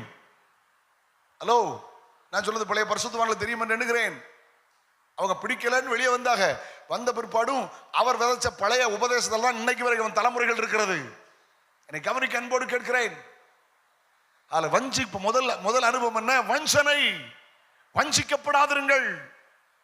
அல்லேலூயா. அந்த ஐயா இறந்த பிற்பாடு அவங்க நிறைய வெள்ளைக்காரங்க மாட்டிக்கிட்டாங்க. என்னுடைய அறிவு சரியா இருந்தால் அம்மா இந்திரா காந்தி அம்மா காலத்துல அங்கே வந்து நிறைய பேரை காப்பாற்றப்பட்டு சொந்த நாட்டுக்கு அனுப்பி வைத்த சம்பவம் நடந்தது. ஓகே, வஞ்சனை. ஏன்னா அற்புத அடையாளம், சித்தால உயிரோடு எழுப்புவாங்க. அவர் காலத்தில் புறப்பட்டு பேய் ஆடும், அங்கேயே மனநிலை சரியாகும். இப்படி நடந்ததுனால ஜனங்கள் அறியாமல் வஞ்சிக்கப்பட்டு அவரையே பின்பற்ற ஆரம்பித்து விட்டார்கள். அல்லேலூயா. நான் சில பகுதிகளை சொல்ல முடியல, சூழ்நிலைமை கருதி, அல்லடா நான் சொல்லியிருக்க பார்த்தேன். அப்ப முதல்ல கவனிங்க, வஞ்சனை. இன்னைக்கு நிறைய வஞ்சனை பெருகிட்டே இருக்கு. வஞ்சிக்கப்படுதல் பெருகிட்டே இருக்கு. ஒரு மனுஷனையும் பின்பற்றக்கூடாது, தோத்துரும். அல்லேலூயா. நாங்க ஊழியக்காரங்க, எவ்வளவு பெரிய ஆளா இருந்தாலும் ஊழியக்காரங்க தான். பிரசங்கம் பண்றதுக்கும் ஜெபிப்பதற்கும் ஆலோசனை சொல்றதுக்கும் ஊழியக்காரர்கள். ரட்சிக்கிறவர் கர்த்தர், சுகமாக்குறவர் கர்த்தர், விடுவிக்கிறவர் கர்த்தர். ஆமேன் சொல்லுங்க. நாங்க எங்களை பெரிய ஆளா மாற்றக்கூடாது. என்னைக்கு யாராவது தங்களை பெரிய ஆளா மாத்தினா அன்னைக்கு அவுட்னு அர்த்தம். அல்லேலூயா. நாங்க யார் திரும்ப அடையாளம் காட்டணும். இதோ அடிக்கப்படுகிற ஆட்டுக்குட்டி, உலகத்தின் பாவத்தை சுமந்து தீர்க்கிற ஆட்டுக்குட்டி, இவரே ரட்சிக்கிறவர். அவர் அடையாளம் காட்டி அவருக்கு நேரம் கைட் பண்றதா எங்க வேலை. ஆமென் சொல்லுங்க. சிலர் பெரிய ஆளா மாறிடுவாங்க. போட்டும் உள்ள வரலாமா? அடுத்தால போயிடலாமா? ஓகே, அடுத்த பகுதி பாருங்க. யுத்தங்களையும் செய்திகளையும் கேள்விப்படுவீர்கள், கலங்காதபடி எச்சரிக்கையார்கள். இவைகளை நாம் சம்பவிக்க வேண்டியது, ஆனாலும் முடி உடனே என்ன செய்யாது, வராது. அடுத்தல கவனிங்க, இயேசுநாதர் வருகையின் அடையாளம் என்ன தெரியுமா? யுத்தத்தினுடைய செய்திகள். எங்க பார்த்தாலும் இலங்கையில 50 வருஷம் யுத்தம். நான் ஒரு 14 முறை இலங்கைக்கு போயிருக்கிறேன். 5 லட்சம் அப்பாவி ஜனங்கள் இறந்திருக்காங்க. நான் கொலம்பியா போயிருக்கிறேன். 2015 கொலம்பியா போனேன். தென் அமெரிக்கா கொலம்பியா. அங்க எங்க பார்த்தாலும் எங்க பார்த்தாலும் நம்ம ஊரோட மோசம். எங்க பார்த்தாலும் செக் போஸ்ட், எங்க பார்த்தாலும் டோல், எங்க பார்த்தாலும் மிலிட்டரி, போலீஸ். நான் கேட்டேன், what is this pastor? So many toll, so many check posts, so many military and the police. What is this? அவர் சொன்னாரு, எங்க ஊர்ல டெரரிசம் நிறைய இருக்கு, அடிக்கடி உள்நாட்டு யுத்தங்கள் நடக்கும், நிறைய ஸ்மக்லர்ஸ் இருக்காங்க, அதனால திஸ் இஸ் கொலம்பியா, அதனால இப்படி வச்சிருக்காங்க அப்படின்னு சொன்னாரு. அவர் சொல்லும்போது சொன்னார், இவ்வளவு நாளுக்குள்ள அப்பாவி ஜனங்கள் 5 லட்சம் ஜனங்களுக்கு மேல செத்து இருக்காங்க. ஏன் வடகொரியா தென்கொரியா யுத்தம் முடிஞ்சிச்சா? ஏன் ரஷ்யா உக்ரைன் யுத்தம் முடிஞ்சிச்சா? ஹலோ, ஏன் இந்தியா பாகிஸ்தான் யுத்தம் முடிஞ்சிச்சா? எல்லாம் இங்கே தான் இருக்கீங்களா? எல்லாம் அங்கே இருக்கீங்களா? சமீபத்தில் இப்போ ட்ரம்ப் ஈரான்ல இருந்தாலும் காலி பண்ணுங்கன்னு இருக்காருல்ல. என்ன பேப்பரே படிக்க மாட்டீங்களோ? நம்ம ஆட்கள் எப்போ பேப்பர் படிப்பாங்கன்னா, மீன் கடையில் மீன் வாங்கிட்டு வருவாங்களாக்கா, மீன் கழுவிட்டு இருக்கும்போது அந்த பேப்பர் படிப்பாங்க. என்னைக்குள்ள பேப்பர்னு பார்த்து படிங்கக்கா. டெய்லி பார்க்கணும். கேட்டீங்களா? ஜோம் பண்றோம்ல, ஆமா, நம்ம ஜெபிக்கிறது நியூஸ்ல வரும், பார்க்கணும். ஆமென். ட்ரம்ப் சொல்லியிருக்காருல, காலி பண்ணிட்டு இருக்காருல, ஈரானை காலி பண்ணிட்டு இருக்காருல. எப்ப என்ன நடக்குன்னு தெரியல. அம்மா 1.5 வருஷம் 1.25 வருஷம் சண்டை நடந்துச்சுல, எங்க இஸ்ரவேலுக்கும் அந்த பாலஸ்தீன்ல ஒரு பகுதியான காசா. கிட்டத்தட்ட 30 லட்சம் ஜனங்கள் இருந்தாங்க. இன்னைக்கு 1 லட்சம் ஜனங்கள் அங்க இல்ல. வாசிக்கலாமா? காசா யுத்தத்தை பத்தி உலகத்துல ஒரு புத்தகத்துல இல்ல. நம்ம வச்சிருக்க பைபிள்ல 2000 வருஷத்துக்கு முந்தி 2400 வருஷத்துக்கு முந்தி கத்தர் எழுதியிருக்கிறார். காசா யுத்தம் உலகத்துல ஒரு புத்தகத்திலும் இல்லை. ஆனால் நம்முடைய கை எல்லா மனிதரும் நல்லவர், இஸ்லாமியர்கள் நல்லவர்கள், யூதர்கள் நல்லவர்கள், எல்லா மார்க்கத்தும் நல்லவர்கள். ஒரு ரத்தமும் சிந்தப்படக்கூடாது. நான் எந்த மார்க்கத்துக்கும் நான் விரோதமாகவோ சப்போர்ட்டாக நான் பேசல.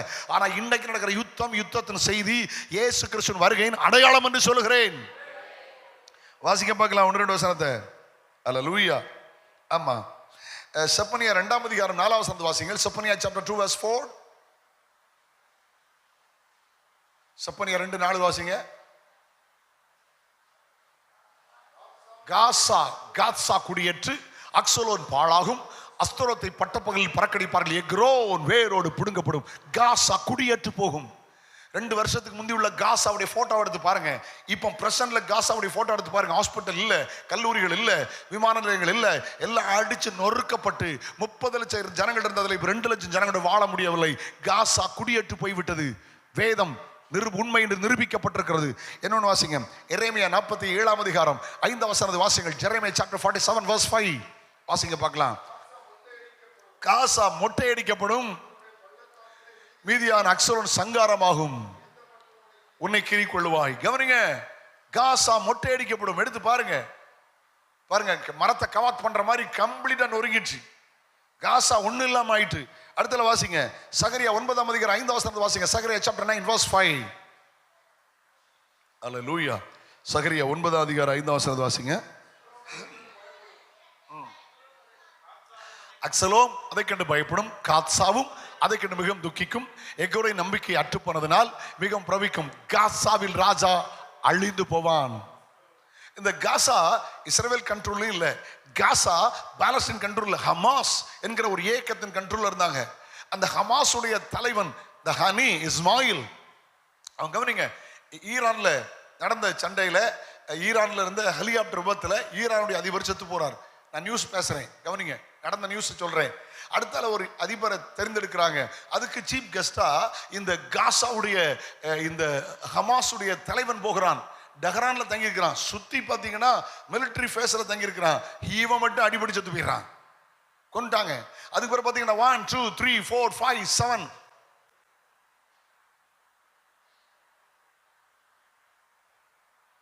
கவனிக்க அன்போடு லிசன் டு மீ. அது பிறகு நியூஸ் பாத்தீங்கன்னா தெரியும். 1 2 3 4 5 கரெக்டா லீடர்ஸ் எல்லாம் போட்டு தள்ளிட்டே இருந்தாங்க. கவனிங்க, நியூஸ் சொல்றேன், நான் படிச்சதை கேட்டதை நியூஸை நான் சொல்றேன். வேதம் சொல்கிறது காசாவின் ராஜா அழிந்து போவான். அதுக்கு பிறகு பாத்தீங்கன்னா அவங்க லீட் பண்றதுக்கு, ஹமாஸை லீட் பண்றதுக்கு யாருமே இல்லை. இன்னைக்கு பயங்கர யுத்தம் வந்து கிட்டத்தட்ட ஏகப்பட்ட ஜனங்கள் தோத்துரும். 50,000 மேல அப்பாவி ஜனங்கள் செத்து இப்போ யுத்தம் ஒரு முடிவுக்கு வந்திருக்கு. இப்பதான் கொஞ்சம் அமைதியா உட்கார்ந்து இருக்கிறாங்க. எங்க பார்த்தாலும் யுத்தங்கள், யுத்தத்தின் செய்திகள். வடகொரியாவில் அந்த ஒரு சைஸா ஒன்று உட்கார்ந்து இருக்கலாம், சும்மே உட்கார்ந்து இருக்காது. அப்பப்ப இந்த கொரோனா வந்து ஊரே அழிஞ்சிட்டு இருக்கும்போது இது அப்பதான் அணுகுண்டை செக் பண்ணிட்டு இருக்கு. ஒரு சைஸ். ஹலோ, ட்ரம்ப் முன்னால் இருக்கும்போது சொன்னா, ஏன்ட்ட ஒரு பட்டன் வச்சிருக்கேன், அமைக்கிட்டோம்னா அமெரிக்காவில இருந்து படிச்சீங்களா அந்த நியூஸ் தெரியுமா உங்களுக்கு? நான் டேபிள் ஒரு பட்டன் வச்சிருக்கேன், அமைக்கிட்டோன்னு வச்சுக்கேன், அமெரிக்காவில இருந்து குண்டு விழுந்துருன்னாரு. ட்ரம்ப் எப்படி ஆளு? அவர் அங்கே இருந்து சொன்னார், நான் ஒரு பட்டன் வச்சிருக்கேன், அமைக்கிட்டோன்னு வச்சுக்கேன், மோன வடகொரியாவே இருக்காதுன்னாரு. அவர் தென்கொரியாவுக்கு சப்போர்ட்டா 25,000 ராணுவ வீரரை கொண்டு போய் இறக்குனாரு. நியூஸ்ல படிச்சதை நான் சொல்றேன். எங்க பார்த்தாலும் யுத்தங்கள், யுத்தத்தின் செய்திகள். நல்ல கவனிங்க. எசேக்கியேல் 38:8, எசேக்கியேல் 39:9 வாஸ்து பாருங்க. இன்னைக்கு நடக்கிற இஸ்ரவேல் விரோதமான யுத்தங்கள் கிட்டத்தட்ட 2400 வருஷத்துக்கு முன்பதாகவே பைபிள்ல சொல்லி இருக்கிறது. எசேக்கியேல் 38:8 வாசிங்க, 39:9 வாசிங்க. அநேக நாட்களுக்கு பிற்பாடு நீ விசாரிக்கப்படுவாய். கவனிங்க, அநேக நாட்களுக்கு எப்போ விசாரிக்கப்பட்டார்கள்? இரண்டாவது உலக மகா யுத்தத்திலே தோதர் ஹிட்லர் தலைமையிலே கவனிங்க, யூதர்கள் கொண்டு குவிக்கப்பட்டார்கள், சிதறடிக்கப்பட்டு போனார்கள். ரைட். 1947 ஆகஸ்ட் 15 இந்தியா சுதந்திரம். 1948 மே மாசம் 14ஆம் தேதி இஸ்ரவேல்கிற தேசம் ஃபார்ம் ஆகுது. அநேக நாட்களுக்கு பிற்பாடு அவர்கள் விசாரிக்கப்பட்டார்கள். பட்டயத்துக்கு நீங்களாகி பற்பல ஜனங்களிலிருந்து சேர்த்துக் கொள்ளப்பட்டவர்கள் வந்தவர்களின் தேசத்தில் கடைசி வருஷத்தில் வருவாய். நீங்க கவனமா கேளுங்க. இதுவரைக்கும் இஸ்ரவேல் அப்படி நடக்கல. 430 வருஷம் எகிப்திலிருந்து டைரக்டா எகிப்திலிருந்து இஸ்ரவேலுக்கு வந்தார்கள். ரைட். 70 வருஷம் பாபிலோன்ல சிறையிருப்பு, டைரக்டா ஈராக்ல இருந்து நேரா பாபிலோன்ல இருந்து வந்தார்கள். ஆனா பற்பல தேசத்திலிருந்து வந்தவர்கள் எப்ப நடந்துச்சு தெரியுமா? இந்த செகண்ட் வேர்ல்ட் வார் முடிஞ்ச உடனே 1948 மே 14ஆம் தேதி தான் இந்தியா உட்பட, இந்தியாவில் மும்பை, இந்தியாவில் பூனா, இந்தியாவில் பஞ்சாப், இங்கே இருந்த யூதர்கள் போனார்கள், குடிபெயர்ந்து போனார்கள். பற்பல தேசத்தில் உள்ளவர்கள் கடைசி வருஷத்தில் வருவாய். நெடுநாள் பாழாய் கிடந்து பிற்பாடு ஜாதிகளிலிருந்து கொண்டு வரப்பட்ட எல்லாரும் சுகத்தோடு குடியிருக்கும் இஸ்ரவேலின் மலைகளுக்கு விரோதமாய் வருவார். அவர்கள் எல்லாரும் அஞ்சாமல் குடியிருக்கும் போது பெருங்காற்றை போல் எழும்பி வருவாய். எல்லா ராணுவங்களும் முன்னோடு இருக்கும் திரளான ஜனங்களும் கார் மேகத்தை போல மூடுவார்கள். பக்கத்தில் இருக்கிற யோர்தான் நாடு சாதகம் இல்லை, பக்கத்தில் இருக்கிற எகிப்து சாதகம் இல்லை, மேல இருக்கிற லெபனான் சாதகம் இல்லை, மேல இருக்கிற டர்க்கி சாதகம் இல்லை. குறிப்பா சொன்னால் மிடில் ஈஸ்ட் அத்தனையுமே இஸ்ரவேலுக்கு விரோதம். வாக்குத்தத்த தேசம் அழிப்பேன்னு சொன்னவங்க அழிஞ்சிட்டாங்க, சதாம் ஹுசைன் உட்பட. இன்னைக்கு நிற்கிறது என்றால் வேதத்தில் சொல்லி இருக்கிறது. அல்லேலூயா.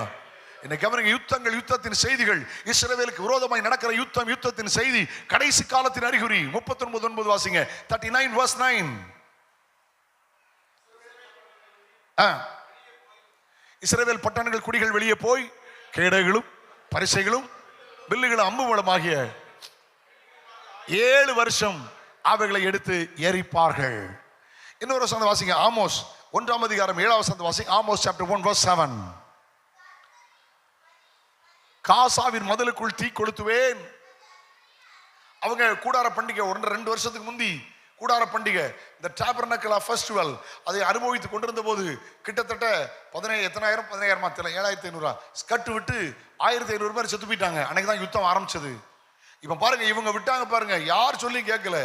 ஆமா, ஐநா சபையை சொல்லிட்டு யூதர்கள் தங்களை தற்காத்துக் கொள்ள அவர்கள் உரிமை இருக்கிறதுன்னு சொல்லிவிட்டார்கள். விட்டாங்க பாருங்க. காசாவின் மதில்களுக்குள் தீ கொளுத்துவேன். அந்த வீடியோஸ் எல்லாம் எடுத்து பாருங்க. விடுவாங்க, ஸ்கட் விடுவாங்க, தீ எரிஞ்சுக்கிட்டே இருக்கும். தீர்க்கதரிசனம் நிறைவேறி விட்டது. கவனிங்கம்மா, இதெல்லாம் சொல்லிட்டு இருக்குது என்னம்மா, இன்னும் வேறுபடுங்க, இன்னும் பரிசுத்தமாகுங்க, இவன் நல்ல வீடு கட்டுங்க, நல்லா சாப்பிடுங்க, ஒன்றும் இல்லை. ஆனால் ஒன்று புரிஞ்சுடுங்க, இயேசு சீக்கிரம் வரப்போகிறார். கையை உயர்த்தி அலையிலே சொல்லுங்கள். நீங்களும் நானும் சொல்ல ஆமேன். கர்த்தராகிய இயேசுவே சொல்லுங்க. அம்மா, எழுப்புதல் தேவை, எழுப்புதல் தேவை. ஆனால் தப்பா பேசிடக்கூடாது. சில எழுப்புதல் பேசிட்டு இப்ப இயேசு வந்தால் ஜனங்கள் கைவிடப்படுவார்கள், இப்பொழுது இயேசு வரமாட்டார்னு சொல்கிறது முட்டாள்தனமான பிரசங்கம். அப்படி பேசுறது அதிகாரம் தான். யாரு உங்களுக்கு? என்ன ஒண்ணும் பேச மாட்டீங்க? ஒரு வசனத்தை எடுத்து தப்பா பேசிக்கிட்டு இருக்காங்க. நான் எழுப்புதல் தேவை, ஜனங்கள் திரளாய் வர வேண்டும், நான் அதை ஆமோதிக்கிறவன். ஆனா ஒரு வசனத்தை எடுத்து என்ன சொல்றாங்க? தாமதிக்கிறார்னு சிலர் எண்ணுகிறபடி 2 பேதுரு 3:9, ஆனால் தேவன் தம்முடைய வாக்குத்தத்தங்களை குறித்து தாமதமாகிறாமல் எல்லாரும் எல்லாரும் ரட்சிக்கப்பட வேண்டும் என்று அவர் நீடிய பொறுமை உள்ளவரோடு இருக்கிறார். அதனால எழுப்புதல் பேசிட்டு அவர் இப்பொழுது வரமாட்டார், இப்பொழுது வந்தால் ஜனங்கள் அழிந்து போவார்கள், இதை சொல்றதுக்கு ரைட்டே கிடையாது. அல்லேலூயா. இயேசு சீக்கிரம் வரப்போகிறார். இவைகளை சாட்சியா அறிவிக்கிறவர் மெய்யாகவே சீக்கிரமாய் வருகிறார் என்கிறார். நீங்கள் நானும் சொல்லணும், கையை உயர்த்தி ஆமென். கர்த்தராகிய இயேசுவே வாரும். அல்லேலூயா. தமிழ் பைபிள்ல இல்ல, இங்கிலீஷ் பைபிள்ல இருக்கு. மாரநாதான்னு ஒரு வார்த்தை இருக்கு, அனத்தமா மாரநாதா அப்படின்னு ஒரு வார்த்தை இருக்கு. ஆதி திருச்சபை பிரச்சனை உபத்திரவங்கள் வந்தபோது ஒருவர் சந்திக்கும் போது கைகளை உயர்த்தி கொடுத்து சொல்லுவார்கள், மாரநாதா. அப்படி என்றால் இயேசு சீக்கிரம் வருகிறார் என்று அர்த்தம். அல்லேலூயா. ஆமென் சொல்லுவோமா? ஓகே. யுத்தத்தின் செய்திகள், இயேசுவின் வருகை அடையாளம். வேகமா உள்ள ஃபாஸ்டா போயிடலாமா? ஓகே. அடுத்த ஜனத்துக்கு விரோதமாய் ஜனம், ராட்சியத்துக்கு ராட்சியங்கள் எழும்பும், பஞ்சங்கள். சொல்லுங்க, என்ன சொல்லுங்க? பஞ்சங்கள். சத்தமா சொல்லுங்க. ஏமாமா நல்ல சத்தமா சொல்லுங்க. என்ன நம்ம ஊரை சொல்லல, கொஞ்சம் வடக்க போய் பாருங்க, நம்ம ஊர்ல என்ன பஞ்சம்? காலையில் பொங்கல் வடை, சாம்பார், 3 சட்னி, கார சட்னி, புதினா சட்னி, தேங்காய் சட்னி, சாம்பார் வச்சு குழச்சி அடைஞ்சிருவாங்களா? பஞ்சம் நமக்கு இல்லைக்கா. நான் கொஞ்சம் வடக்க பேசி ராஜஸ்தான் போயிருந்தேன் போன வருஷம், முந்தின வருஷம். எனக்கு காலையில் குஜராத் ஏர்போர்ட்டில் இறங்கி டெல்லி ரோட்டில் காரில் போயிட்டு இருக்கேன். எனக்கு பசிச்சுது, சாப்பாடு வாங்கி தானே கிடைக்காதுன்றாங்கல்ல. ஏன்னு கேட்டேன், அவ்வளோ ஹோட்டலாக இருக்குது இந்த சைடு சோ மெனி ஹோட்டல்ஸ். அப்போ தான் சொல்கிறாங்க, ராஜஸ்தானில் நிறைய பெர்சன்டேஜ் பாமர மக்கள் இருக்காங்க. இங்கே ஏழை மக்கள் 2 நேரம் தான் சாப்பிட்றாங்க. காலை உணவு 12 மணிக்கு, மதிய உணவு சாயங்காலம் 5 மணிக்கு. எனக்கு 12 மணி தான் சாப்பாடு கிடைச்சது. வடக்கு பாருங்க, பஞ்சங்கள். ஹலோ, எல்லாம் கதா இருக்கீங்களாம்மா? கவனிக்க, பஞ்சங்கள், ஆகாரம் இல்லாத பஞ்சம். இந்த பஞ்சம் எங்க ஆரம்பிச்சது தெரியுங்க? இப்ப பஞ்சம் ஆரம்பிக்கிறது எங்கன்னு கவனிக்கணும். நீங்க இலுமினாட்டின்னு ஒரு குரூப் இருக்கு, அவன் தான் வேர்ல்டையே கண்ட்ரோல் பண்ணிட்டு இருக்கிறான். மெடிசின் அவன் கண்ட்ரோல்ல தான் இருக்கு, ஃபுட் அவன் கண்ட்ரோல்ல தான் இருக்கு. நீங்க கவனமா கேளுங்களேன். ஒரு காலத்துல இங்க பாருங்க, ஒரு காலத்துல நம்ம சாப்பிட்டுட்டு தூர போட்டா மழை வந்தா பப்பாளி முளைக்கும். தானா பழம் வந்துச்சா இல்லையா? என்ன ஒன்றும் பேச மாட்டீங்க? ஹலோ, இன்னைக்கு என்ன தெரியும்? பஞ்சம் எங்க ஆரம்பிக்குது? ஃப்ரூட் ஸ்டால்ல ஆரம்பிக்குது. என்ன ஃப்ரூட் ஸ்டால் ஆரம்பிக்குது? சீட்லெஸ். சொல்லுங்க சொல்லுங்க. எதெல்லாம் விதை இல்லாத பழம்? நீங்க ஒன்று டக் டக்குன்னு சொல்லுங்களேன். திராட்சையில விதை இல்லை, மாதுளையில விதை இல்லை, வேற சொல்லுங்களேன். என்ன? வாழைப்பழத்துல விதை இல்லை, பப்பாளியா சொல்லுங்க. நம்ம ஒரு பப்பாளியா முன்னால வெட்டுனா உள்ள இவ்வளவு விதை இருக்குங்களா? இப்போ கலைய மாதிரி இருக்கு, வெட்டுனா அகால பாதாளமா இருக்கு, விதையே இல்லை அப்படின்னா அர்த்தம் இருக்க உங்களால நீ விவசாயம் பண்ண முடியாதுன்னு அர்த்தம். Seedless fruits. எப்படி சொல்லுங்க. நீங்க இன்னும் சொல்லட்டும், உங்களுக்கு விவசாயம் பண்றவங்க இருப்பீங்க, நிறைய இங்க விவசாயங்கள் இருக்கு உங்க ஏரியாவில் பார்த்தேன். ஹைபிரிட், எல்லாமே ஹைபிரிட், அப்படித்தானே? நான் சொல்றதுக்கு முடிஞ்சா பதில் சொல்லுங்க. முன்னால நான் தக்காளி போட்டா, நான் மிளகா போட்டா, நான் கத்திரிக்காய் போட்டா, நான் முதல் தரமானதை விதைக்கு எடுத்து வச்சு திருப்பி விதைப்பேன், ரைட்? இன்னைக்கு ஹைபிரிட்ல நான் விதை எடுத்து திருப்பி என்னால விதைக்க முடியும், நான் விவசாயம் பண்ணிருக்கேன்னு சொல்ல மட்டும் கை தூக்குவாங்க துணிகரா இருந்தா. நோ, முடியாது. ஹைபிரிட்ல இவ்வளவு பெருசா வரும். நாட்டு கத்திரிக்காய் சின்னதா இருக்கும், இது இவ்வளவு பெருசா இருக்கும், வாலிபால் மாதிரி இருக்கும், குட். ஆனா நீங்க விதை எடுத்து விதைக்க முடியாது. நீங்க விதைய போய் ஒருத்தண்ட வாங்கிடலாம், ஆனா நான் விதைக்க முடியாது. அதுக்கு அர்த்தம் என்ன தெரியுமா? இந்த ஏரியாவை தமிழ்நாட்டில் கத்திரிக்காய் இல்லாம ஜோலி முடிக்கணும்னு நினைச்சோம்னா இங்க நமக்கு விதைய தரலன்னு வச்சிருங்களேன், கத்திரிக்காய் 110 கிலோ தான், கிலோ 110 தான். அம்மா தெரியல நமக்கு பஞ்சம். ஹலோ, ஃப்ரூட் ஸ்டால்ல ஆரம்பிக்குது.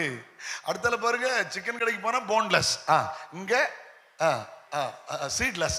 சிக்கன் கடையில போன்லெஸ், சபைகள்ல பெந்தகோஸ்து சபையில வேட்லெஸ். நாங்க 7 ஆராதனை வச்சிருக்கோம், 8 ஆராதனை வச்சிருக்கோம். அன்னைக்கு பரிசுத்தவான்கள் 1.5 மணி நேரம் பிரசங்கம் பண்ணாங்க. இவங்க 3 பாட்டு ஆராதனை அனௌன்ஸ் பண்ணி 20 நிமிஷம் பிரசங்கம் பண்ணாங்க. எவன் உருப்படுவான்? வசனம் இல்லாத பஞ்சம். அதான் ஆமோஸ் 8:11 வாசிங்க பார்க்கலாம். ஆமோஸ் தீர்க்கதரிசன புஸ்தகம் 8ஆம் அதிகாரம் 11ஆம் வசனத்திலே ஒரு ஆவிக்குரிய பஞ்சத்தை ஆண்டவர் குறிப்பிடுகிறார். வாசிங்கள். இதோ நான் தேசத்தின் மேல் பஞ்சத்தை அனுப்பும் நாட்கள் வரும். ஆகார குறைவினால் உண்டான பஞ்சம் அல்ல, ஜலக்குறைவினால் உண்டான தாகம் அல்ல, கர்த்தருடைய வசனம் கேட்க கூடாத பஞ்சத்தை அனுப்புவேன் என்று கர்த்தர் சொல்கிறார். நான் ஊரெல்லாம் போய் பிரசங்கம் பண்ணிட்டு இருக்கேன். இந்த டிசம்பர்லாம் ஏகப்பட்ட ஊழியம் எனக்கு. திங்கள் ஜாவை கூட வீட்டில் இருக்க முடியல. ஆனால் நான் கன்வென்ஷன் வைக்கும் போது உட்கார்ந்து யோசிக்கேன், வசனம் பேசுறது யாரா இருக்கா? Finger count. சுத்த உபதேசத்தை அன்னைக்குள்ள ஆதி அப்போஸ்தலர்கள் பேசுற மாதிரி பேசணும் யோசிச்சா இன்னைக்கு சவுடால் பண்றதுக்கு ஆட்கள் இருக்காங்க. ஹலோ, ஸ்டேஜ் பெர்ஃபார்மன்ஸ்க்கு ஆட்கள் இருக்காங்க. சொந்த ஜீவியத்தில் ஒண்ணு இல்லாம மேடையில் கத்தி கூப்பாடு போடுறதுக்கு ஆள் இருக்கு. ஆனா உண்மையா பேசுறதுக்கு ஆள் இல்லை, குறைஞ்சு போச்சு. வசனம் இல்லாத பஞ்ச காலம் இன்றைக்கு. அல்லேலூயா. இயேசுநாதர் வருகையின் அடையாளம் பஞ்சங்கள். புரிஞ்சுதா உங்களுக்கு? அல்லேலூயா. அன்னைக்கு 100% ஒரு 40-50 வருஷத்துக்கு முந்தி அல்லது 40 வருஷத்துக்கு மேல இருந்து எந்த ஊழியக்காரரை கூப்பிட்டாலும் சுத்தமா பேசுவாங்க, பியூரா பேசுவாங்க. இன்னைக்கு எல்லாரையும் கூப்பிட முடியல. ஹலோ, எனக்கு தெரிஞ்ச ஊழியக்காரரை 2 வருஷத்துக்கு முந்தி விட்டு போயிட்டேன். நான் 21 நாள் ஃபாஸ்டிங், கடைசி 3 நாள் எல்லா வருஷம் மீட்டிங் வைப்பேன், விட்டு போயிட்டேன். எனக்கு ஊரில் இருக்கேன், வெளியூரில் இருக்கேன், ஈரோடு பக்கத்தில் இருக்கேன், எனக்கு ஃபோன் வருது, ஃபஸ்ட்டு இங்கே இருக்கியே. அந்த சகோதரன் திருப்பி ஃபோன் பண்ண மாட்டார். அவர் அடித்தவனே புரிஞ்சுட்டேன், ஏதோ ஒரு பிரச்சனை இருக்குது. என்னென்ன? இல்லை ஒன்றும் இல்லை, சும்மா தான் பண்ணேன். எங்கே இருக்கேன்? இல்லை நான் இங்கே தான் இருக்கேன், என்ன சொல்லு, என்ன? இல்லை இன்னைக்கு ஒருத்தர் நீங்கள் அனுப்பிவிட்டியல்ல, அவர் தாவீது பிறப்பில் சந்தேகம் இருக்காருன்னு பேசிவிட்டார். என் சபையில் எனக்கு தெரிஞ்ச ஆள். அவர் சில போய் நான் கன்வென்ஷனில் பேசியிருக்கேன். யாரை நம்பி விட? நான் சொன்னேன் சரி வச்சிரு, அவர் பிறப்பில் வர சந்தேகமாக இருக்கலாம், தாவீது பிறப்பில் சந்தேகம் இல்லை, நான் வந்து பார்த்துக்கிறேன். சபையில் 3 வாரம் மன்னிப்பு கேட்டேன். அவர் தாவீதின் வேர். புதிய ஏற்பாடு ஆரம்பிக்கும் போது தாவீதின் குமாரனாகிய இயேசு கிறிஸ்து வம்ச வரலாறு ஆரம்பிக்குது. இது அதுக்கு பிறகு பார்த்தோம் ஏன்டா அப்படி பேசினார் அப்படின்னா, நான் பேரை சொல்ல விரும்பல, உங்க ரொம்ப ரொம்ப ரொம்ப ஹீப்ரு தெரியும், கிரீக்கு தெரியும்னு ஒரு கேஸ் சுத்தி நடக்கு. இது பேசியிருக்கு தாவீதின் மறுபக்கம்னு. அவர் அங்க பேசினதை யூடியூப்ல பார்த்ததை வாந்தி எடுத்துட்டாரு எங்க சர்ச்சில் வந்து. ஹீப்ரு கிரீக்குன்னு தெரியணும், உள்ள சுத்த தமிழ்ல உள்ளது பேசினாலே போதும். ஹீப்ரு கிரீக்கு நல்லதுதான். நம்ம கையில் இருக்க பைபிள் 5வது மொழிபெயர்ப்பு. முதல்ல எபிரேயம், 2வது கிரேக்கம், 3வது லத்தீன், 4வது பாரசீகம், 5வது ஆங்கிலம். முழு உலகத்திலே நம்ம கையில் இருக்கிற பைபிள் எபிரேய கிரேக்கில் இருந்து டைரக்டா மொழிபெயர்க்கப்பட்டது. தமிழ் பைபிளுக்காக ஒரு சல்யூட் கொடுக்கணும். கையை உயர்த்தி ஒரு அல்லையிலே சொல்லுங்க பார்க்கலாம். மன்னிப்பு கேட்டேன் சபையில், மன்னிப்பு கேட்டேன், மன்னிச்சிருங்க தப்பு. அதுக்கு பிறகு ஒரு செய்தியை தந்தார் பாருங்க, தாவீதை பற்றி பேசினேன். நோ, தாவீது வாழ்க்கையில் வீழ்ச்சி வந்தது உண்மை, அவர் பிறப்பில் சந்தேகம் இல்லை, அவர் இயேசு கிறிஸ்து தாவீதின் வேர். எங்க போய் நிக்குது பத்தியால துருபதேசம் அன்னைக்கு, யாரையும் நம்பி விட முடியல. கத்தனார் போயிட்டே இருக்கு. உள்ள போலாமா? ஓகே. அப்படி வந்துட்டு பாத்தீங்கன்னா, அப்படி கீழே பாத்தீங்கன்னா அல்லேலூயா தோத்திரம். அடுத்தல பாத்தீங்கன்னா பஞ்சங்கள், கொள்ளை நோய்கள், பூமி எதிர்ச்சிகள் பல இடங்களில் உண்டாகும். இதோட முடிச்சுட்டு செய்திக்குள்ள போய் முடிச்சிடலாம் நினைக்கிறேன். கவனிக்கமா? அடுத்தல கொள்ளை நோய்கள் எல்லாரும் சொல்லுங்க, சத்தமா சொல்லுங்க. என்ன?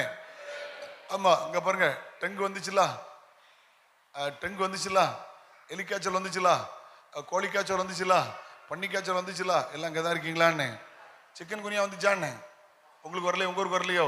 நான் ஒரு கன்வென்ஷன் போயிட்டு வந்தேன், ஒரு விரல் தான் வலிச்சுது. பிறகு பேசலாமே தம்பி ராஜா, பிறகு பேசலாமாக்கா? முடிஞ்ச 2 பேரும் உட்காந்து நைட்டு ஃபுல்லாக உட்காந்து பேசுங்க. இப்போ இங்கே கவனிங்க, இல்லை மைக் வேணா தாரேன், லைட். நமக்கு இந்த கஞ்சாடியா விட்டு போற பிடிக்காது, தோத்திரம். எனக்கு கவனிக்க அன்போடு கேட்குறேன். கையோர்த்து அள்ளிலே சொல்லுவோமா? ஒரு விரல் தான் வலிச்சுது, பிறகு இப்படி ஒரு கை வலிச்சுது, பிறகு படுத்துட்டேன். 15 நாள் உடம்பு வலியை பார்த்தோன்னா அப்போ பயங்கர வலி. அதுக்கு பிறகு 15 நாள் கழிச்சு எலும்பி போனா, நான் மேக்கமாற போனா என் கால் கிழக்கமாற போகுது. அப்போ தான் நினைச்சேன் இது மட்டன் குனியா இல்லை, சத்தியமா இது சிக்கன் குனியா தான். எனக்கு கால் இப்படி போச்சுல்ல, என்ன கஷ்டம். இந்த கொரோனா வந்துச்சுல்ல, ஐயோ கொரோனா வந்து மறக்க முடியாதுன்னு நினைச்சேன். கொரோனா முடிஞ்ச உடனே எல்லாரும் மெலிஞ்சி செத்து சோர்ந்திருப்பாங்கன்னு நினைச்சேன். ஆனா தப்பு. காப்பியும் குடிச்சு, வேம்பு பசாயம் கட்டை முடிச்சு, நம்ம வீட்டில் காப்பி மட்டும் போடல. ஆமா, நம்ம என்னெல்லாம் போட முடியும், அவ்வளவு பேரும் வைத்தியாரா மாறிட்டாங்க. பிறகு எண்ணெய் உட்பட கொரோனா பிறகு பார்த்தா எல்லாம் சாப்பிட்டு, வீட்டுல இருந்து சாப்பிட்டு பாசான் தேசத்து கொளுத்த எருதுகள் மாதிரி மாறிட்டு. காரணம் கொரோனாவோட தான் நம்ம ஆட்கள் சீனாவோட ஜனத்தொகை அதிகமாயிட்டு. அல்லேலூயா. ஐயோ கொரோனா பட்ட பாட பார்த்தீங்கன்னா, ஒரு தூத்துக்குடில இருந்து திருநெல்வேலி போக முடியாது. கேட்டீங்களா? இ பாஸ் பரீட்சை எழுதாத பயிலும் அவ்வளவு பேரும் ஆல் பாஸ். இப்ப வேலையே இல்லாம அவ்வளவு பேரும் ஸ்டே ஹோம். இல்லை இங்கே தான் இருக்கீங்களா? ஐயோ மச்சானுக்கு கல்யாணம் போக முடியல. ஐயோ பட்ட பாட நினைச்சு பார்த்தா அடாடாடாடா. உங்களை மாதிரி ஆட்கள் தப்பிக்கிட்டீங்க. இந்த பெங்களூர் அங்கங்கே சிட்டியில் இருக்க ஆளை பார்த்தீங்கன்னா ஐயோ கஷ்டம். வீட்டில் ஒரு பையன் சேட்டை பண்ணிட்டு இருக்காங்களா, சேட்டை பண்ணதான் அடிச்சு போடுவேன்னா அவன் சொல்லுங்க, எப்பா ஃபோன் பண்ணி எங்கள் அப்பாவுக்கு பாசிட்டிவ்னு சொல்லுவேன் இருக்கான். அவன் நார்வேல எனக்கு தெரிஞ்ச பாஸ்டர், அவர் வந்து இந்த ஏரியாவில் ஊழியருக்கு தலைவர். அவருக்கு கண்ட்ரோலில் இருக்கிற ஒரு ஊழியக்கார் வீட்டில் ஜோம் பண்ணி இப்போ பாருங்க, சர்ச்சுக்குள்ளே காம்பவுண்ட் இருக்கு, அங்கே க்ளோஸ் பண்ணி இங்கே பாஸ்டர் ஜோம் பண்ணிட்டு இருக்காங்க. 4 விசுவாசம் இருந்தால் வெளியே போய் சொல்ல முடியுமா? அப்படி ஜோம் பண்ணிட்டு இருக்கார். 10 விசுவாசத்துக்கு பக்கத்தில் ஃபோன் பண்ணிட்டான். அந்த அல்லேலியா கோயிலில் எங்கள் அக்கா இறந்த போதும் அப்படி தான் நடந்துச்சு. ஒரு சம்பவம் நடந்து போச்சு. அவள் கல்யாணம் ஆகாத சன்னியாசி, அவள் இறந்துட்டா. அவளுக்கு ஏற்கனவே சுகவீனமாக இருந்தால் 67 வயசு ஆச்சு. கூட்டம் 300 பேர் வந்துட்டாங்க. கண்ட்ரோல் பண்ண முடியல. முதல் விழா போலீஸ் எல்லாம் உள்ள வந்து பிரச்சனையாகி, அப்போ இந்த பாஸ்டருக்கு போலீஸில் கம்ப்ளைண்ட் வச்சுன்னா, பாஸ்டர் நீ போலீஸ் ஸ்டேஷன் கூப்பிட்டாங்க, நம்மளை தொலைச்சி விடாம போல தெரியுதே அப்படின்னு சொல்லி இவர் சொன்ன, நம்ம ஆளு இன்னைக்கு காலையில் கூட ஒரு வரும்போது பேசிட்டு இருந்தேன், என் நண்பர். அவர் சொன்னார், யோ ஒன்றும் பிரச்சனை இல்லை, நான் சொல்ல மாதிரி செய், நல்ல மாஸ்க் போட்டு போ. ரொம்ப இன்ஸ்பெக்டர் பேசிட்டாருன்னு வச்சுக்க, மாஸ்கை கலத்தி 2 தும்மல் போடு, அதோட பிரச்சனை தீர்ந்து. நம்ம ஆட்களுக்கு உடனே டக்குன்னு மூளை ஒர்க் அவுட் ஆகும் பாருங்க. சத்தியமா எவனுக்கு அது ஒர்க் அவுட் ஆகிடாது. இன்ஸ்பெக்டர் காட்டமா பேசியிருக்காரு, யோ நாங்களாம் சாம இருக்கோம், உமக்கு மட்டும் தான் விசேஷமா, ஆர்சி கோயில் உத்தரம் கோயில் அடைச்சு போட்டுருக்கலாம், உமக்கு மட்டும் என்ன வேண்டிருக்காரு. இவர் மாஸ்க் கலந்து 2-3 தும்மல் போட்டுருக்காரு. பெரியா போச்சல் கேஸ் வேண்டாம், ஒன்றும் வேண்டாம், சாவமா இருக்கோமான் இருக்கு, அதெல்லாம் இவனை போட்டு வந்து போச்சல அவன் இருக்கு. ஐயோ கொரோனாவோட பட்ட பாட பத்தி என்ன இல்லைங்க தான் இருக்கீங்களா? ஹலோ, ஏம்மா செத்து போன எல்லாரும் பாவிகள் கிடையாது. இருக்க நம்ம எல்லாரும் ரொம்ப யோக்கியம் இல்லை. கெட்டிலா நன்றியா கிருபையா ஓடுங்க. கையை உயர்த்தி அல்லேலூயா சொல்லுங்க. நிறைய உறவுகள் இழந்துட்டோம், நிறைய நட்புகள் இழந்துட்டோம், பரிசுத்தவான்கள் இழந்துட்டோம். கொள்ளை நோய் இதெல்லாம் இயேசுநாதர் வருகை அடையாளம். பேசிட்டே போகலாம், வார்த்தையை முடிக்கிறேன். நான் இப்போ தான் பிரசங்கத்தை ஆரம்பிக்க போகிறேன். எல்லாம் அங்கே தான் இருக்கீங்களா? அம்மாவுக்கு மட்டும்தான் அமையன் வந்திருக்கு. பிரசங்கம் இப்போ தான் ஆரம்பிக்க போகிறேன்னு. அப்போ இவ்வளோ நேரம் என்ன பண்ணிய? அஸ்திபாரம் போட்டுக்கிட்டு இருந்தேன். அல்லேலூயா. சில இப்படி பார்க்காக இப்போ தான் ஆரம்பிக்கணும், இப்போ மக்கா முடிப்பேன் அப்படின்னு. இப்போவே ஆரம்பிச்சுமே முடிச்சிடும், ஒன்றும் பிரச்சனை இல்லை. பைபிளை மூடிடுறேன். கவனிங்க, இப்படி நடந்துகிட்டே இருக்கு.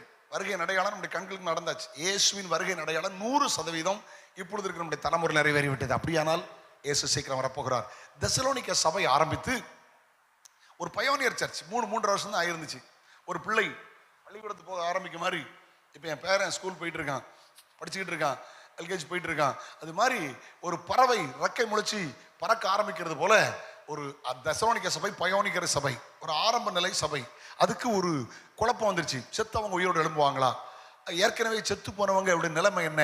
அதை அவர்களை விசுவாசத்தை உறுதிப்படுத்தவும், அவர்களை தைரியப்படுத்த 1ஆம் அதிகாரம் 2ஆம் அதிகாரம் 3ஆம் அதிகாரம் 4ஆம் அதிகாரம் 5ஆம் அதிகாரம் 2 தெசலோனிக்கர் 1, 2 எல்லா அதிகாரத்திலும் பாருங்க, எவ்ரி சாப்டர் வருகை பற்றி எழுதுவார். 1 தெசலோனிக்கர் 4ஆம் அதிகாரம் 16, 17 வாசிக்கும் போது கர்த்தர் ஆரவாரத்தோடும் பிரதான தூண்டு சத்தத்தோடும் தேவ எக்காலத்தோடும் கிறிஸ்துவுக்குள் மரித்தவர்கள் முதலாவது இழந்திருப்பார்கள், பின்பு உயிரோட நாமம் எடுத்துக்கொள்ளப்பட்டு அவரோடு கூட என்ன நினைக்கிறோம். ஆகையால் இந்த வார்த்தைகளினாலே ஒருவரை ஒருவர் தேற்றுங்கள் என்றார். கிறிஸ்துவுக்குள் மரித்தவர்கள் முதலாவது இழந்திருப்பார்கள், பின்பு உயிரோடு இருக்கிற நாமம். எல்லாரும் சொல்லுங்க, உயிரோடு இருக்கிறோம். ஏமா, இறந்து போனவங்க கிறிஸ்துவுக்குள் மரித்தவங்களுக்கு முதல் உரிமை. அவர்கள் உயிரோடு எழும்புவார்கள், பின்பு உயிரோடு இருக்கிற நாமம். ஒருவேளை இன்றைக்கு வருகை இருக்குமானால், ஒருவேளை இந்த 2 நாளைக்குள்ள வருகை இருக்குமானால், ஒருவேளை வருகிற ஆண்டில் வருகை இருக்குமானால், ஒருவேளை சில நாட்களுக்குள் வருகை இருக்குமானால், உயிரோடு இருக்க நம்முடைய நிலைமை என்ன? மர்வமாகுமா? 1 கொரிந்தியர் 15ஆம் அதிகாரத்தில் தோத்திரம் அழகா எழுதுகிறார். பூமிக்குரிய வேணி வேற, வானத்துக்குரிய மேனி வேற. கனவீனம் உள்ளதை விதைக்கப்படும், கனம் உள்ளதை எழுந்திருக்கும்.